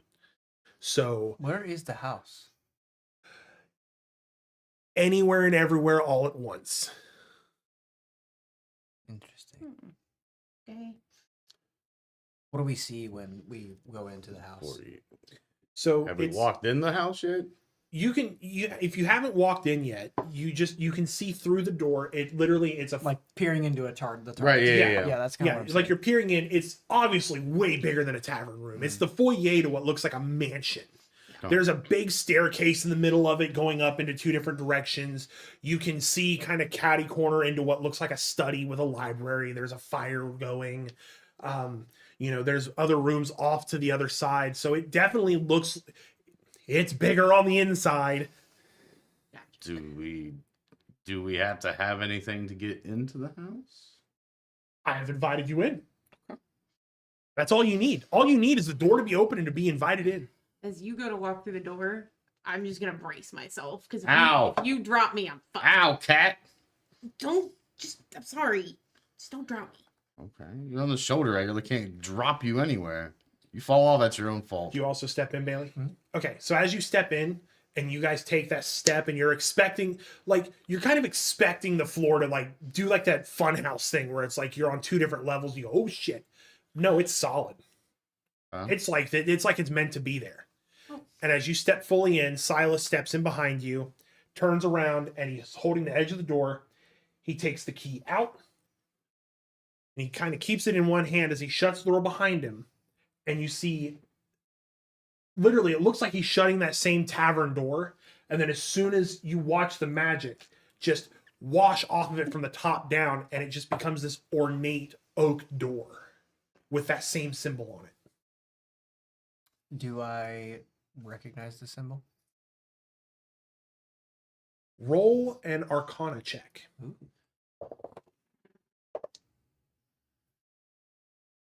17. You don't recognize it, but you know enough about Arcana that this is clearly it's a written component to what could be considered a spell. Like, you know that spellcasters have had to make summoning circles or sigils or runes to cast their spells. And this is clearly one that is drawn on the door. But you can't tell exactly like what it means, what it's for. You just recognize it's definitely a magical symbol. And you said the house would provide anything we want. Yeah. correct? So as you are there in the middle of the foyer, Silas basically will say, he basically turns and he goes, all right, so first things first, I'm going to go over to the smithing room and I'm going to get the house to work on some new keys, because in case we get separated, I want you guys to be able to come back here if this is going to be our base of operations. There are rooms, literally, if you walk up to a door that doesn't have a symbol on it, the moment you touch that doorknob, that becomes your room. I don't know how it works myself. All I know is I won this key playing a game of Gwent, and I now have a house that I don't have to pay for. This economy, that's pretty impressive. Yeah. So the rooms are upstairs. Every room will have its own bath, things you can do to make yourself, clean up. If you guys need to wash your clothes, if you guys need new clothes, I don't know if the house can do that quite yet. There is a smithing station over here if you need to repair any weapons. There is a study over here for books. I walk away as he's talking. And there is a kitchen. Okay. Fuck me, right? Okay. No, I'm good. I go up to a door and immediately open it. So you go up to a bedroom door. Yes. Any door that doesn't have a symbol. Okay. As you reach out and you touch the handle glows green in your hand. And then there's like this, almost like this green light pulsates out of the heart of the wood. And then in your native tongue, in Elvish, or Undercommon. I was about to say. In Undercommon, it literally says your full name. Almost as if it's like a name tag for the door. Is there anything on the walls around this door? No, it's just like I'm talking pictures, tapestries, anything on the walls. No, it's literally, think of it like a hotel hallway. It's like this is the door to your room, and then between each of the doors there's like a sconce with a candle in it. But there's no like tapestries, there's nothing like that. You haven't opened the door yet. I'm going to take out one of my daggers and I'm going to attempt to carve my last name off of the door to where it is unreadable. Okay. Let's go ahead and I want to have you roll. Damn, I'm rolling a lot. You're an inquisitive little shit. Yeah. Roll a deception check Deception. at disadvantage. Okay.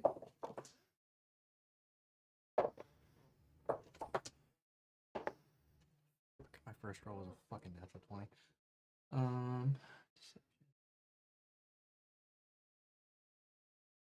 15. Okay. So the house rolled low. Essentially, as you start to carve and you get through that first letter, it's almost as if you hear from inside the wood there's like a moaning. Not a pleasurable moaning, like a pained moan. And the door glows green and that last name just disappears. Okay, cool with that. And as you take your dagger out, a green light flashes and it fixes the scar you just gave the door. Essentially, you have imposed your will on the house that you don't want your last name revealed. Okay. I'll open the door and walk inside. So you open the door and it's a standard room. It's got a what appears to be a very nice bed. It almost reminds you of your room from home. The difference is there's no tapestries on the wall, there's no photos. The only thing that's in there is it's like your bed. There's a desk, with parchment and quills and inkwells and a couple books. You can see there's a door that leads to a bathroom. You know, it's got the amenities. It's got a tub in it. It's got a spigot for you to get water from. And of course, there's also a fireplace there as well with a hearth, so that you have a way to heat your water.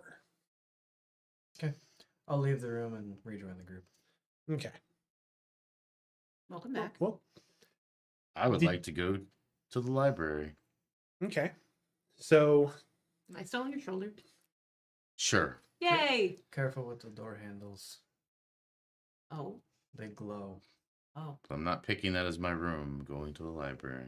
okay. So What's the you library? go into the library, and the library, it's got floor to ceiling bookshelves, various different tomes. Mm-hmm. It's got, of course, a big fireplace. Mm-hmm. And there are various chairs and chase lounges that you can sit in to read. Mm-hmm. There's, of course, there's the desk, parchment, inkwells, and then there's another table off to the side with various maps, atlases, and a globe. However, on this desk, give me an insight check. Roll that 20. Roll Yeah. 20 for that. Yeah, roll a d20 for your insight check. I got a 6. 6 insight. Hold on. Oh, I forgot to turn the music back on. I apologize, everybody. You're just hearing her breathe. My passive insight is 11. And so I rolled a 6. So Okay. So you rolled a 6. What you don't see fully, you can kind of see a part of it underneath the parchments, but you see on that desk with the maps and atlases and the globe, what appears to be the bottom of the same symbol that was on the door. okay. And I am because my character is very much so into history. I'm interested in learning about the history of this symbol on the door. So I need to find a book in regards to the symbol on the door. There's a lot of books. so as you start to think about what you're looking for, Mm-hmm. there is a slight fluttering sound, Like wings? like wings. And from over by the fireplace, there's a set of drawers. And one slides slightly open, and a little piece of paper starts to flutter out. And it just flaps its way over to you and lands in your hand. Okay. And written on that paper is runes, translocation, and how to cast, with a location almost like the Dewey Decimal System.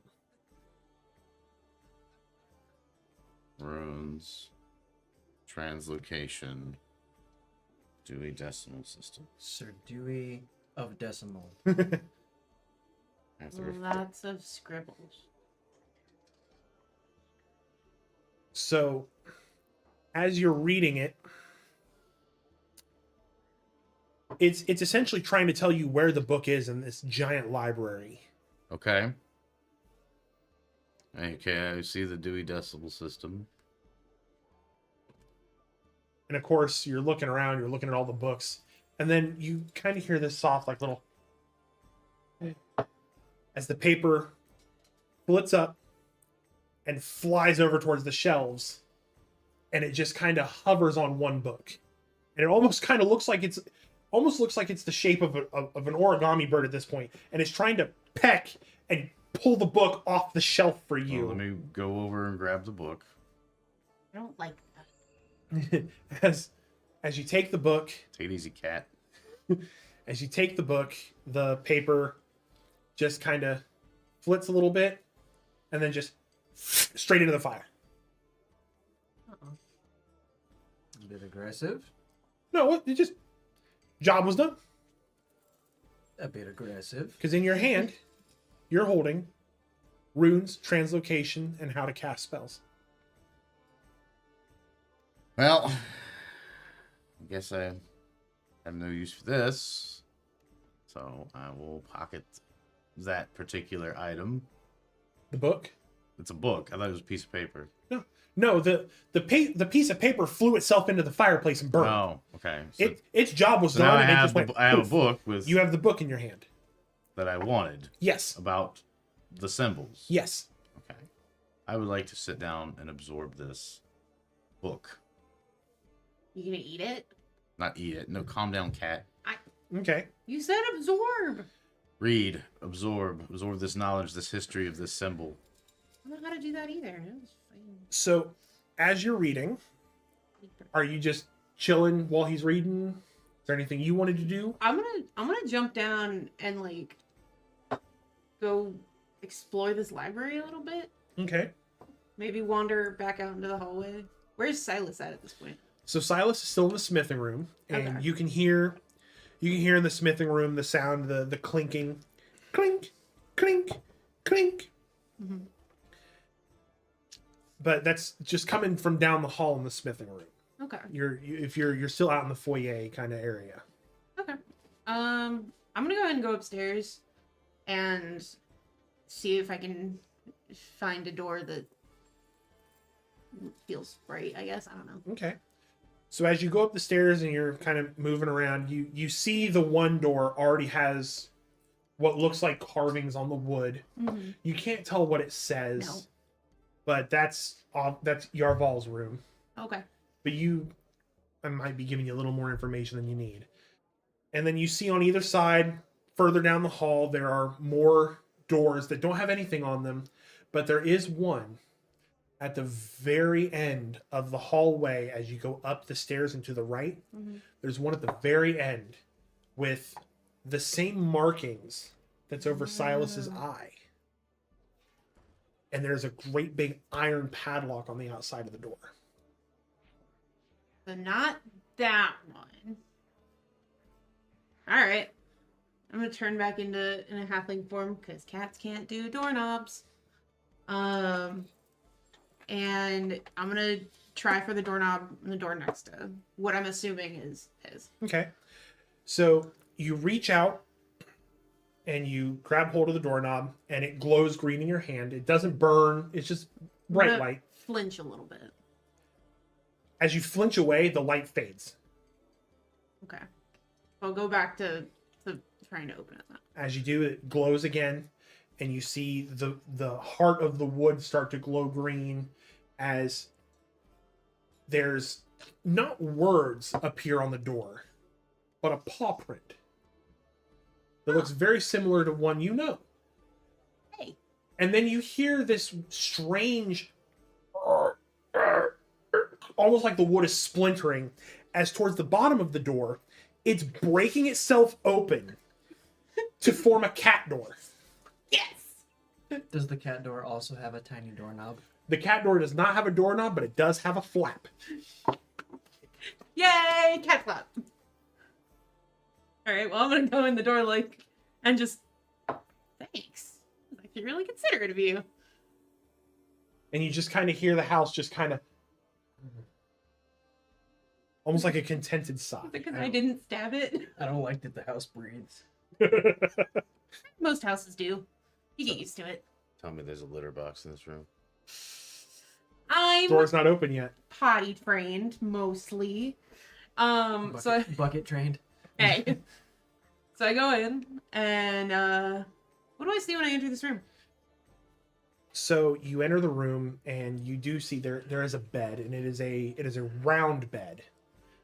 It looks very comfortable. It's got all kinds of pillows on it.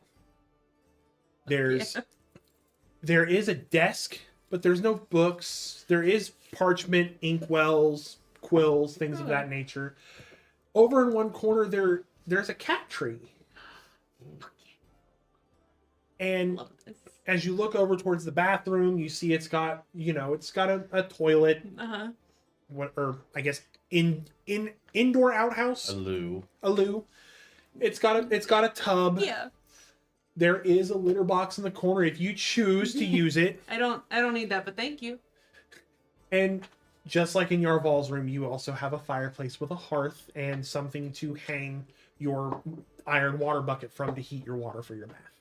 Oh, very nice. Thank you. Could have done with a box. I'm used to that, but this looks much nicer.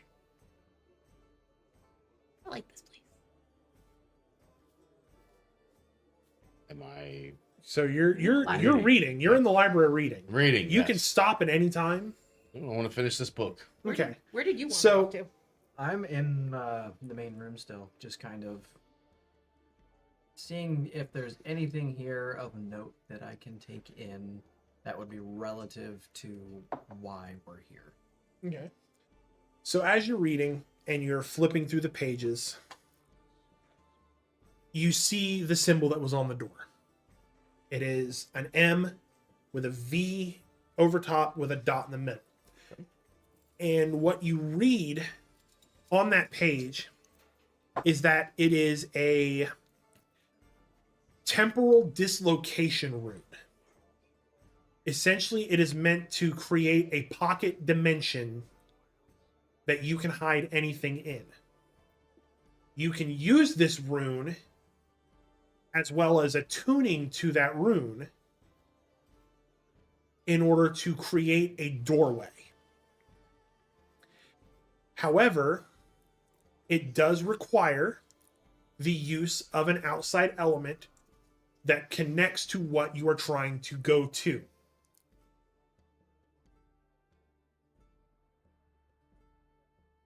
So that would make it click in your head that clearly he's made this pocket dimension for the house scrawled on the door. And the only way he can get through that door is by using the key because it is tied to the house. Does the book tell me what the actual symbol means? It doesn't. Or who created it? Anything to that nature? No. It's just a symbol. Yep. Okay. All right. I think I've read enough. Let me go over to the blacksmith's area. Okay. 'Cause Daddy needs some armor. Daddy needs some armor. Hard times, Daddy. Hard times with no armor. So you're gonna pass through the main hallway. Storal is up in their room. Yval, you're chilling in the foyer. Does anybody want to go with him? I'll trail. Up in my room. Okay. Taking a bit of a cat nap. So Yval and Olaf, It's gonna happen a lot. you guys go into the smithing area, and what you see, it's got a forge and an anvil. The anvil is being struck upon by an enchanted hammer that's moving on its own. All the tools are moving on their own. And you can see that molten iron is being poured into molds, and you can hear the clinking. And you just see Silas just kind of standing back. He's got a mug in his hand, and he's just sitting back, just kind of chilling, sipping on his mug. Looks over, he's like, yeah, the keys are taking a little longer than I thought. But that's what happens when you have to suddenly make 3 magic items from 1 copy. But we're making it work. Essentially, all you got to do if you're wanting something out of here is you have to go to the anvil and you have to tell it what you want, and the house will provide, but it has a work order. So it's not going to start until after the keys are done. Fair enough. Those are the PO numbers. All right. I guess I'll go find my room now. All right. So you separate and you go upstairs and just pick a door. How many doors are left? So you can clearly see that 2 doors right next to each other have been taken. And that is on the right-hand side of the hallway. In that hall, there are 3 more empty doors, and then the door with the padlock. On the left hand, there are 5 empty doors, plus 1 at the end of the hallway.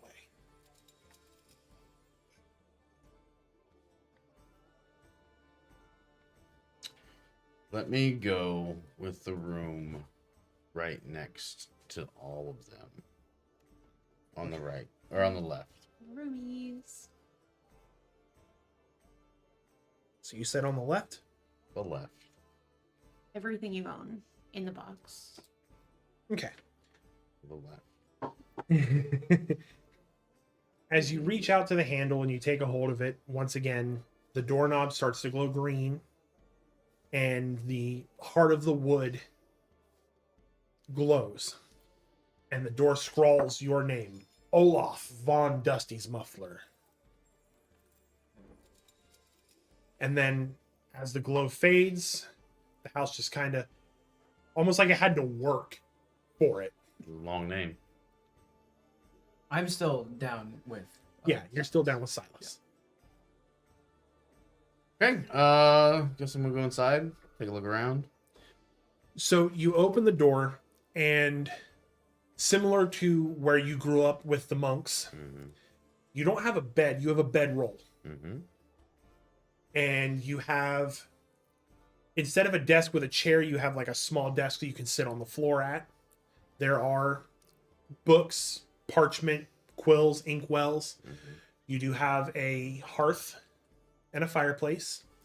You have your bathroom situation, just like everybody else's. And you also have, sort of set to the side, you have a rack that you can use to set armor and weapons on. Okay. And the cool thing about the room as well is the walls almost look like you're back at the monastery. Okay. Cobblestone. Yeah. Yeah. Okay. Essentially feels like home. yes. Okay. The house wants to make you feel welcome. That's why, you know, yours looks like the monastery. Yours, it reminds you of the inn, but more welcoming. Yeah. And yours reminds you of home without the identifying markers. Okay. Go back down to the blacksmith. Okay. So while he's up in his room and you're alone with Silas. So you guys are just kind of standing there, and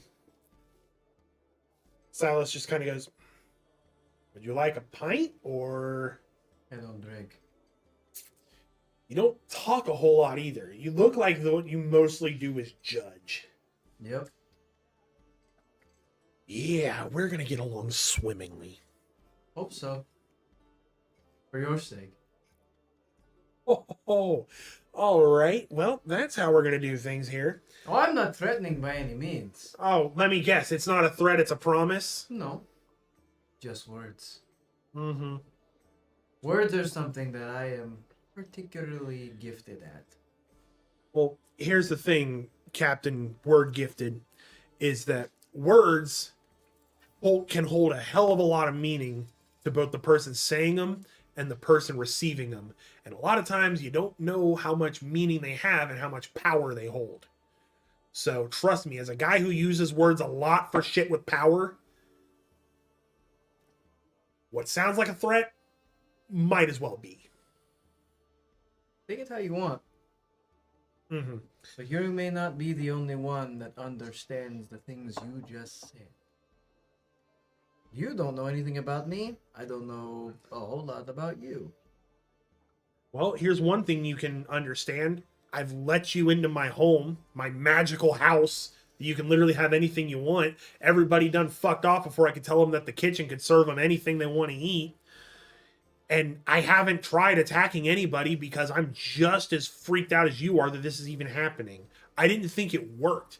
I thought that me reaching out to you guys was literally a fluke. That's why I was pissed drunk at the fucking tavern until fucking Bruto, the bodybuilder over there, slapped me on the back and sobered my ass up. Well, from the sound of it, technically it was a fluke. However it worked out, technically it was a fluke. Because if you weren't supposed to be there and you were there, the only thing going through my mind now is whoever decided that they want us to be together for whatever this may be, You were not invited. That makes you a target to whatever has done this. So, I go back to my original statement. Words that I say may not always be threats. Sometimes they can be warnings. Well, look, man. And take it from me. I know a warning when I see one. In my line of work, I've always got a target on my back. Hell, I've got a target on my face. You know how hard it is to blend in with this shit? You know how hard it is to blend in looking like I do? So yes. As a All right, matter well, of fair. fact, I mean, do. guess I need to read the room on who I'm talking to about woe is me shit, right? Look, all I know is about 3 days south of where I had you all meet me, it has gone to hell. I'm talking people dying in the streets, chaos. I don't know what's happening. All I kept hearing were screams, and I panicked and I tried to get help because this is beyond me. So what happened when you reached this place? When you reached the place, because eventually you found your way into whatever dream I was having and the other two, cat lady, man, whatever, I don't know, and skull thing with an attitude problem. Yeah. Either way, how is it that you came to be in our dream and it is connected to this place? Did you go to the place and then something happened, or please just clarify? I may not have heard correctly if you did. The way it happened, I was on my way to Pararaiha, and I came across this little village on my way through. And I'm not kidding, it was like out of nowhere. This fog rolls in. I'm talking the darkest, inkiest fog. It was unnatural. What color was the fog? Dark and inky. Dark gray. Gray? Yeah. Dark gray, Um, black, I don't know. Would this fog be familiar to me as a person from the Underdark? That's the reason why I'm asking. No. Okay. For all you know, he's just describing a random fog. Okay. And so it gets foggy, and the first thing I hear screaming. I hear people running out of their houses. And I kid you not, some dude ran out of the church, and then there was some demon behind him that just gored him. And it just hell exploded in this town. I don't know what's going, I don't know. So I did the only thing I could think of.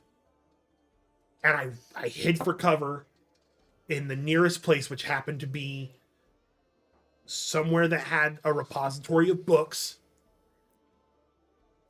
And I cast a locator spell to find some way to get help. That's what I do. And it gave me the book that told me how to dream walk. And as soon as I did, apparently the fog or whatever was happening was so strong, it pulled me into a nightmare that you guys apparently were sharing.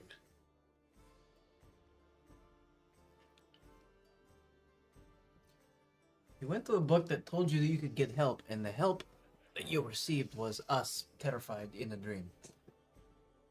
So in some ways, somehow, we are connected into whatever thing you saw in some way. Now, what is the step going forward? Do we go there? Do we do research? Do we run away? What is your plan? I know what I want my plan to be. My plan is to keep going towards Pararaiha, Because if this thing is moving in, I want to get ahead of this. I think if I can get out of whatever this pact is that I'm trying to get out of that's keeping me from being able to handle this myself like I can normally do, we might stand a chance. I don't know what's causing it. So I have a lot of my own things going on. What is my incentive to help you? What is any of our incentives to help you? Have I made it back yet? Yeah, I think you've made it back in by now. Okay. I Yeah, what's our incentive? I'm trailing behind. Come on, cat, keep up. I took a bath. Because for all I know, this No was way. just a shitty dream. Albeit weird that it was connected to 4 other people, but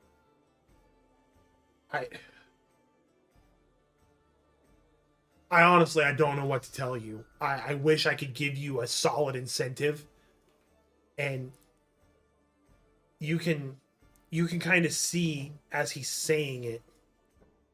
It's almost like he's trying to figure out what to say to keep you. Why don't you Because- just stay hidden here?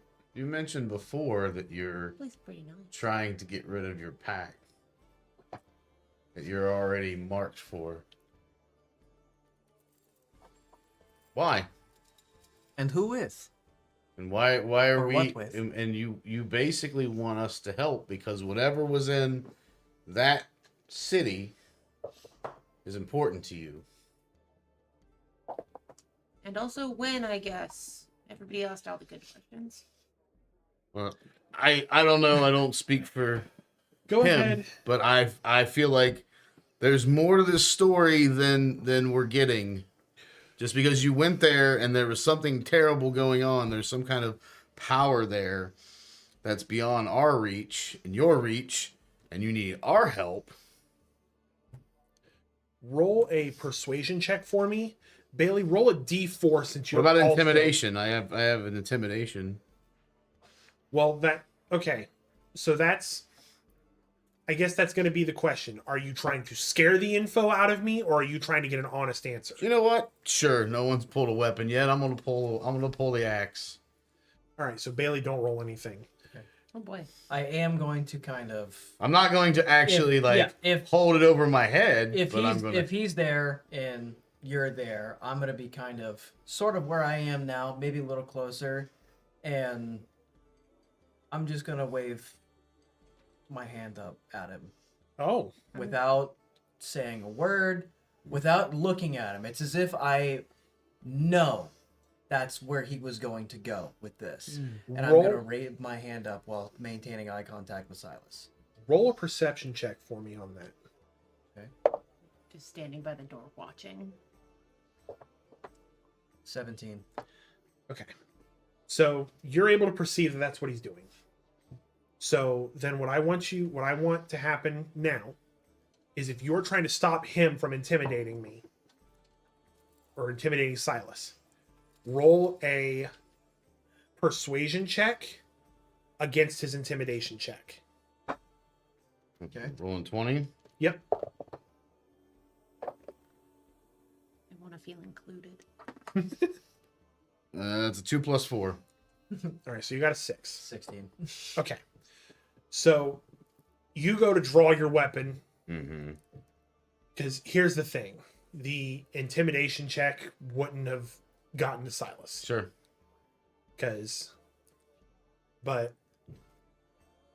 So you go to draw your weapon and Yval stops you. But by seeing this, you can tell Silas is now tensed up. Because he's like, okay, this is not what I wanted to happen. All I'm trying to do is get some help on this. Look, if it'll get you guys to trust me, I'll tell you. I made a bad deal. I made a bad deal thinking I could get somebody back that I lost, my friend, and I got screwed. So now I owe this freaking fiend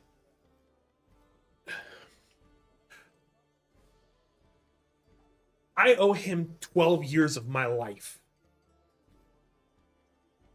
That's not that bad. It's cat ears. Yeah, no, that's a lot. You're screwed. Keep Yeah. going. I sheathe the weapon. Keep going. I owe this demon 12 years of my life, and here's the thing. I ain't getting any younger. So I want to get out of that.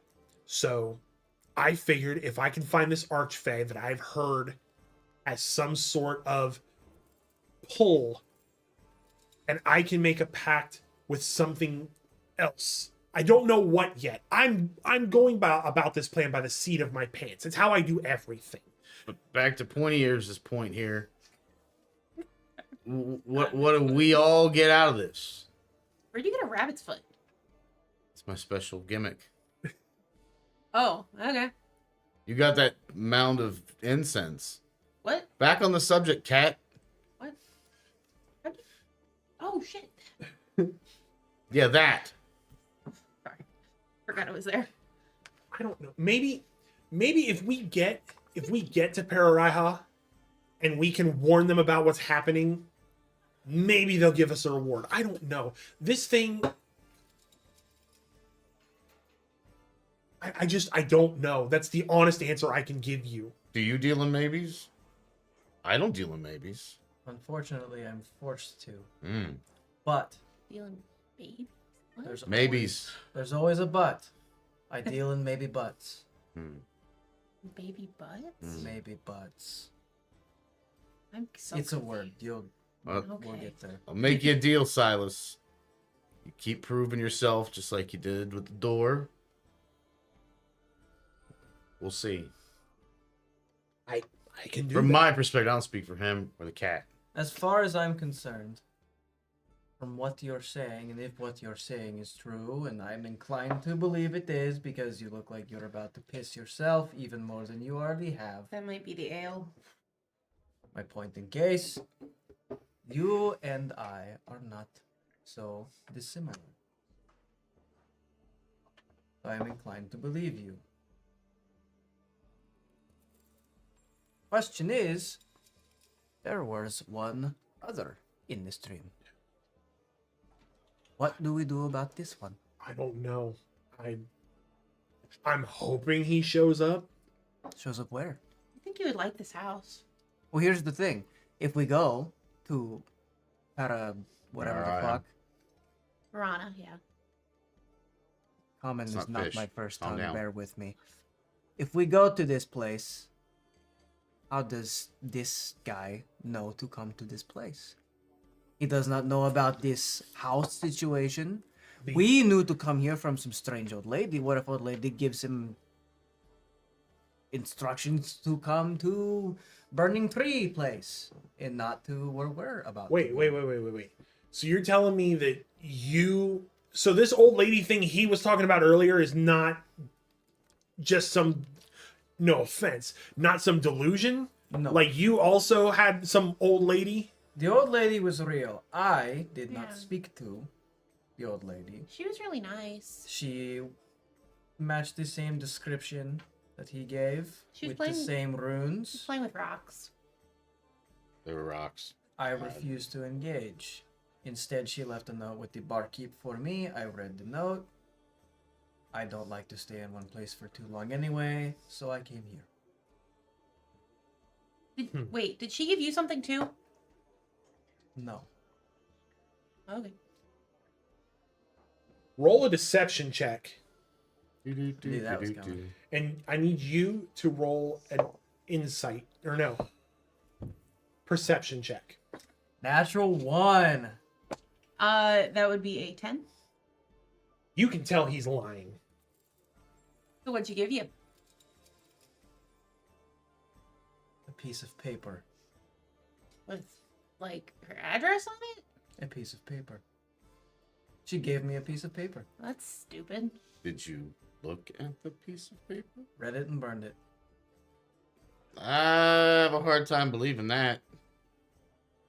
I'm gonna roll 2. Yeah, roll a perception check and advantage. You don't have to roll anything. Oh yeah, I still have my natural fucking 1. I remember that. That's a 12. Plus. So by Three. rolling at advantage, roll 2 d20s Roll two, and you take take the higher one. No, I'm sorry. No, you're good. You take the high roll, I take the low. Probably shouldn't have tried to lie twice in a row, but No. It says B on it. 20. I'm not kidding you. It says B. It faded away now, but B might be better. look, it's 20. Yeah, maybe. 20. Okay.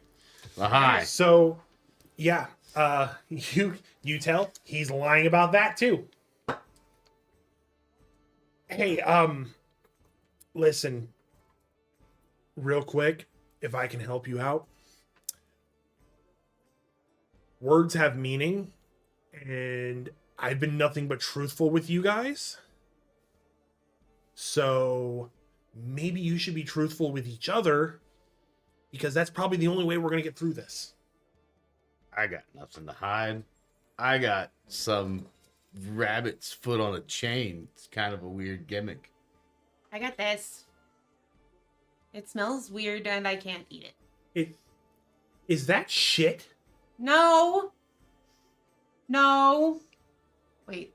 doesn't appear. No, it smells good. It's got cat hair and ale on it, but Here, it smell. probably smells good. It's fine. Looks I would like, like you to remove that from my face. it looks like incense. Again, that's illegal. What the fuck is incense? We don't know what incense is. Incense. No. It's something you burn and it makes things smell good. It's like it's like if something if No. you go into it's not food. It's like if you go somewhere that stinks, you burn incense so it smells less like stink. Why not go somewhere that doesn't stink? Oh, so I'm supposed to light it on fire? I would not do that right now. I mean, I I, don't- can. I would not do that right Look, all I Okay. know about rabbit's feet, dude, is that apparently they bring luck. I can just I- make. Again, I'm just kind of holding on to this thing. I'm not sure what I'm supposed to do with it. Okay. But, Maybe- but we're missing the point. So What did you get? now. Fine. And I reach into my coat and I pull out this. I got this piece of paper. what is that? There's stuff Piece on of it. paper.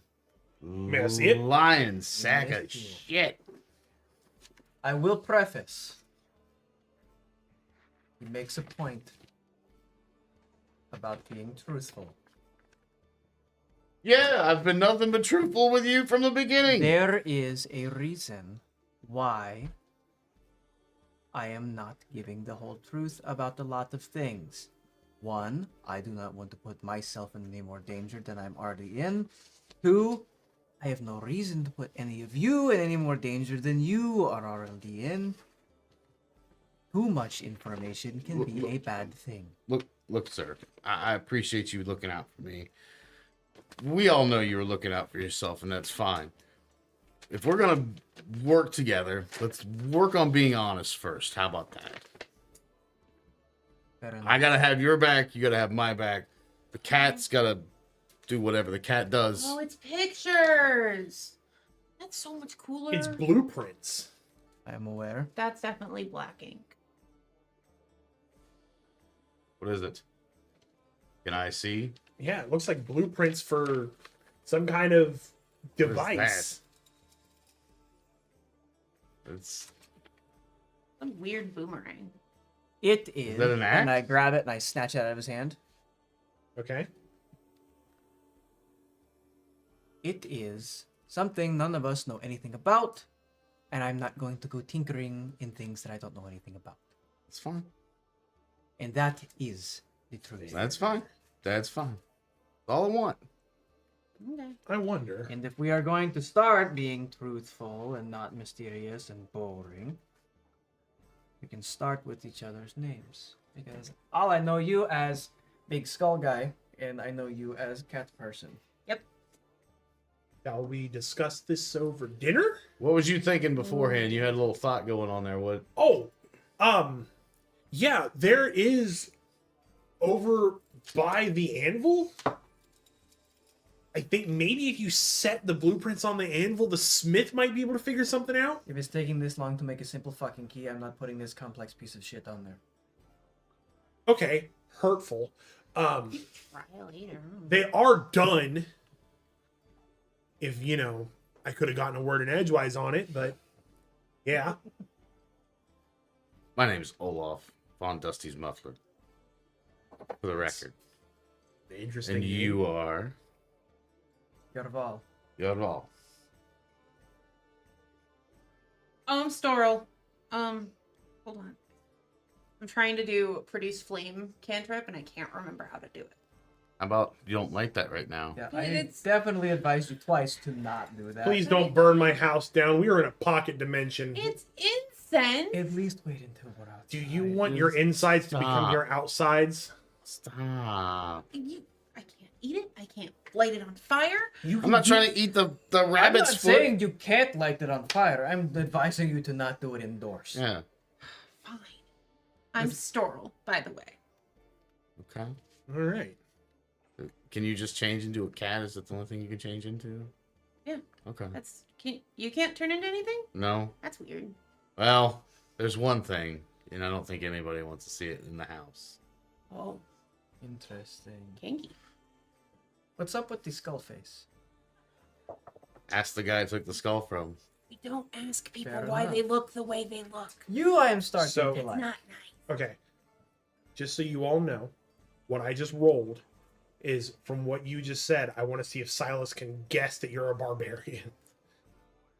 I think we can tell from your visage, but then again, I just wanted to make sure. He's kind of attuned in on what you guys are. He wants to guess that I'm a barbarian? Oh no, I think he's figured it out based on the fact you said that. He's figured it out based on the fact you said I turned into something else you don't want to see here, and he's just that's when it just kind of clicks for him in his head that he sees you're a big dude, and he's heard and witnessed barbarian rage before, Like, and then he's also clocked that you're a druid based on the fact you can turn into a cat. That's a wild shape, but he is a little surprised that you say you can only turn into a cat. That did kind of shock him. And I don't... Yeah. I also don't know what a druid is. I also, above the table, wanted to clarify something. I appear early 20s. right. You're Just, probably older yeah, than just so you guys know. Okay. typical. All right.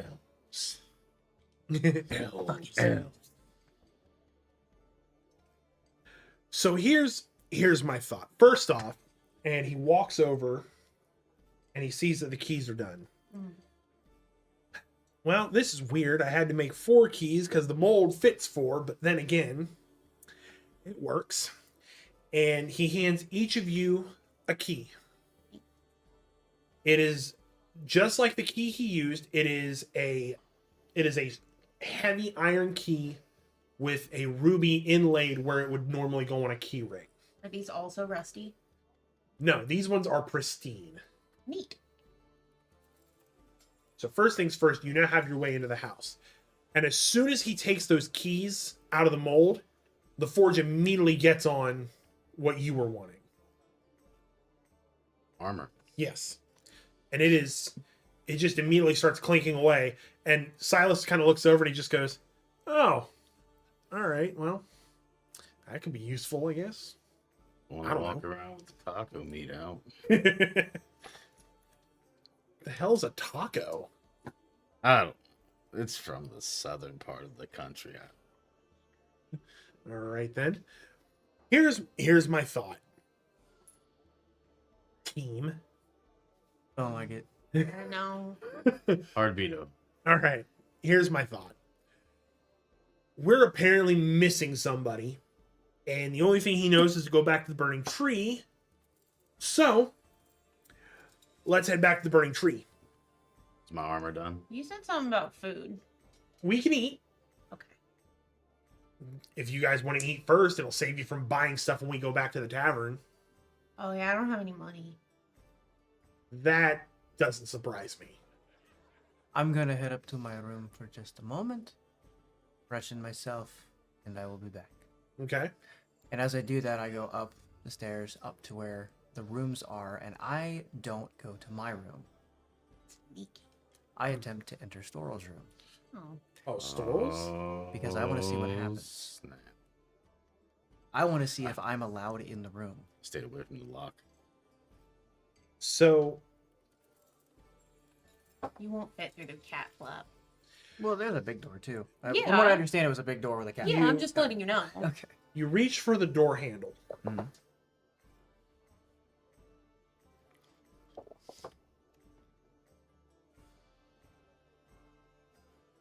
Please roll a dexterity saving throw. Fuck. I figured it'd be something like Wah, this. wah, wah.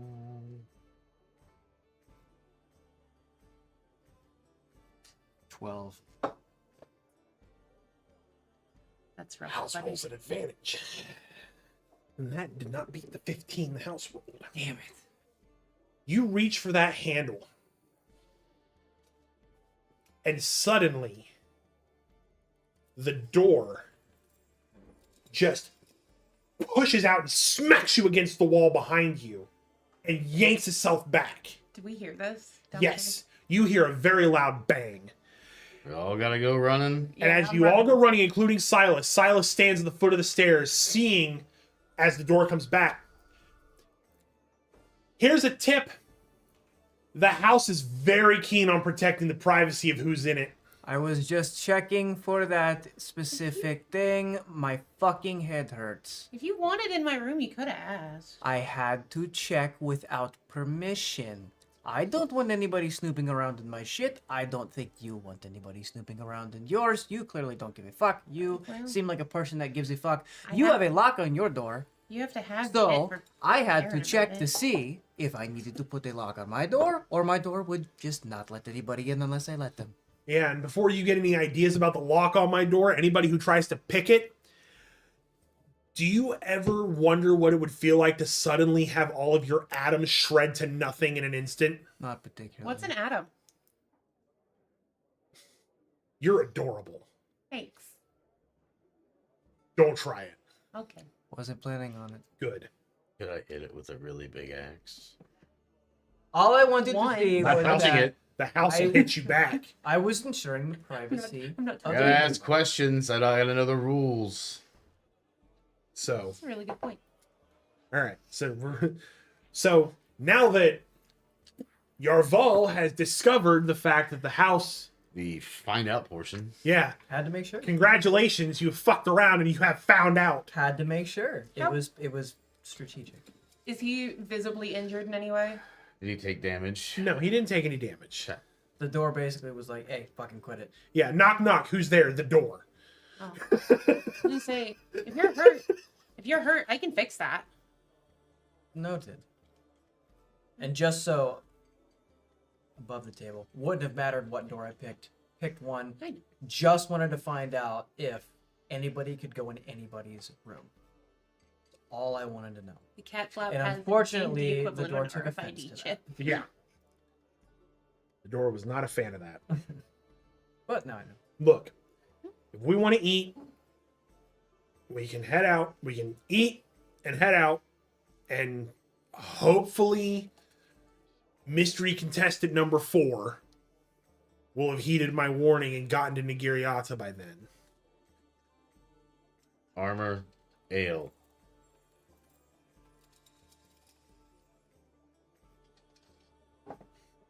These are my priorities at this point. Okay. You're more than welcome to wait for your armor. And it's almost as like, as soon as he says that, from inside the forge, there's a soft ding. Ding, armor's done. Ding, armor's done. Okay. Ding, armor's done. Ding, armor's done. You're gonna run. You're gonna run. I am progressively becoming more and more annoyed with this house. I love The it door here. gives me headaches, and now there is a ding. What kind of armor did it give me?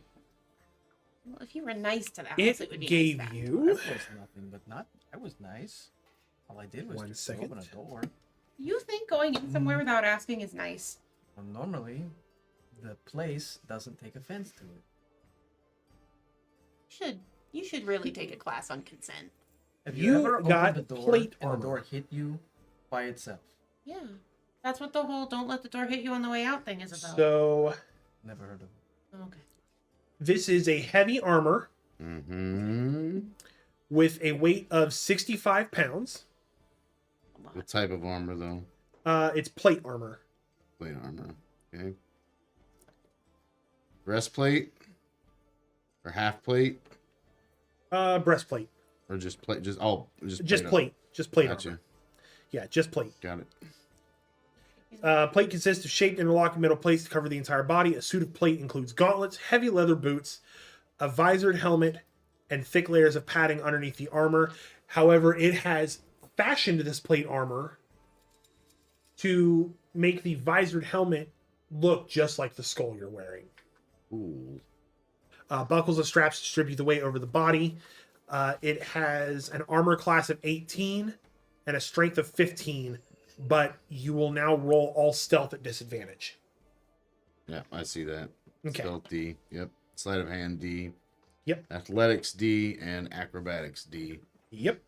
Didn't seem to be the acrobatic type. Well, monks. What are you gonna do? All right, so you want ale? Ale. Let's head to the kitchen. There's some food. There's some ale. The house, though, has its particulars of what it wants to serve. From what I've read on these pocket dimension houses, there was another bard who used these. He was part of like some legendary team. And they said that anytime they had to go to their little house between missions, it only served chicken. This one likes to serve... I think it serves turkey. Sleepy. Bird is bird. Never had I'm it. good. I'm good on eating turkey. Never had it. I mean, it serves turkey and salad that I've noticed. Pretty dry, but it's not bad. Yeah.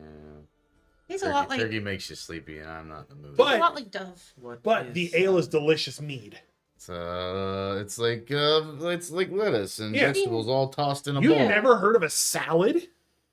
I am from the Underdark. Clearly. What do they eat- Oh, what I'm do they eat in sorry. Okay, Underdark? so if you put rocks in a bowl, that's a rock salad. But like something that you the people in the Underdark would eat. What would you to sustain yourself? We don't have to eat that often. What do You you really don't. like to But eat? but if when you decided to eat, what would be something of your choice? We have several glowing mushrooms that aren't bad. Oh, I've had mushrooms. Not those kind. Oh, Yeah, they don't do anything except what's the point? it's food, I guess. Apparently, I was frozen. Uh-oh. Oh, Who hit him with the spell? Who hit him with the spell? let it go, let it go. That would be me. I'm Olaf. What's the thing I'm changing? Is it the focus or the exposure? Focus. Your exposure stays. Focus doesn't. There you go. I have focus issues too. Thank you for letting me know, chat. Sweet. Okay. Thanks, chat. I think I'm still a little blurry, but I can't really see the screen from here. No, that's about how it was. Okay. It'll be alright. Yeah, it'll be fine. Okay. Whew, this is why I'm glad we have chat. So, So That's- turkey and salad. yeah, that's wild. You don't know what a salad is. Do you know what a turkey is? I know what it is. I've never eaten one. You try it. It's not So, bad. my question is, if you don't have to eat often, do you ever just like pretend for like the mouthfeel? No. All right. Why would I? They don't I have don't oral know. fixations in the Underdark? All That's No. weird. right. So, because we're getting towards the end of our time for tonight, does anybody want anything to be brought up as conversation over dinner? And ale. We can kind of fast track if we need to through it. Just ale. Just Mm, ale. Just ale. I will. I want to know more about the Underdark. I will sit and. This is real world. I will try a piece of salad and immediately and then just You pull know, it out and put it right back It's on and like- then just sit It's like and grass. eat It's not nothing. And I'll just have water. I'm just asking him questions about what it's like in the Underdark because I've never met anybody from there. All right. So, as you guys finish dinner, and this would technically count as a long rest because you've been in the house. So just so you know, whenever you go to the house and rest, that is your long rest from here out. Come. If you merely pop in and pop out, we'll consider that a short rest. Okay. But when you take the time to relax, restock, whatever, we'll consider that a long rest. As you leave dinner, Silas is like, all right, so back to the plan. We are going to head back to Nigiriata. We'll head back to the Burning Tree. And we'll see if our fourth guy shows up. So follow me, and I'll show you how the house works. I know it hits you. Only if So- you don't ask first. So Sometimes if you ask, it'll hit you too, though. So basically, everybody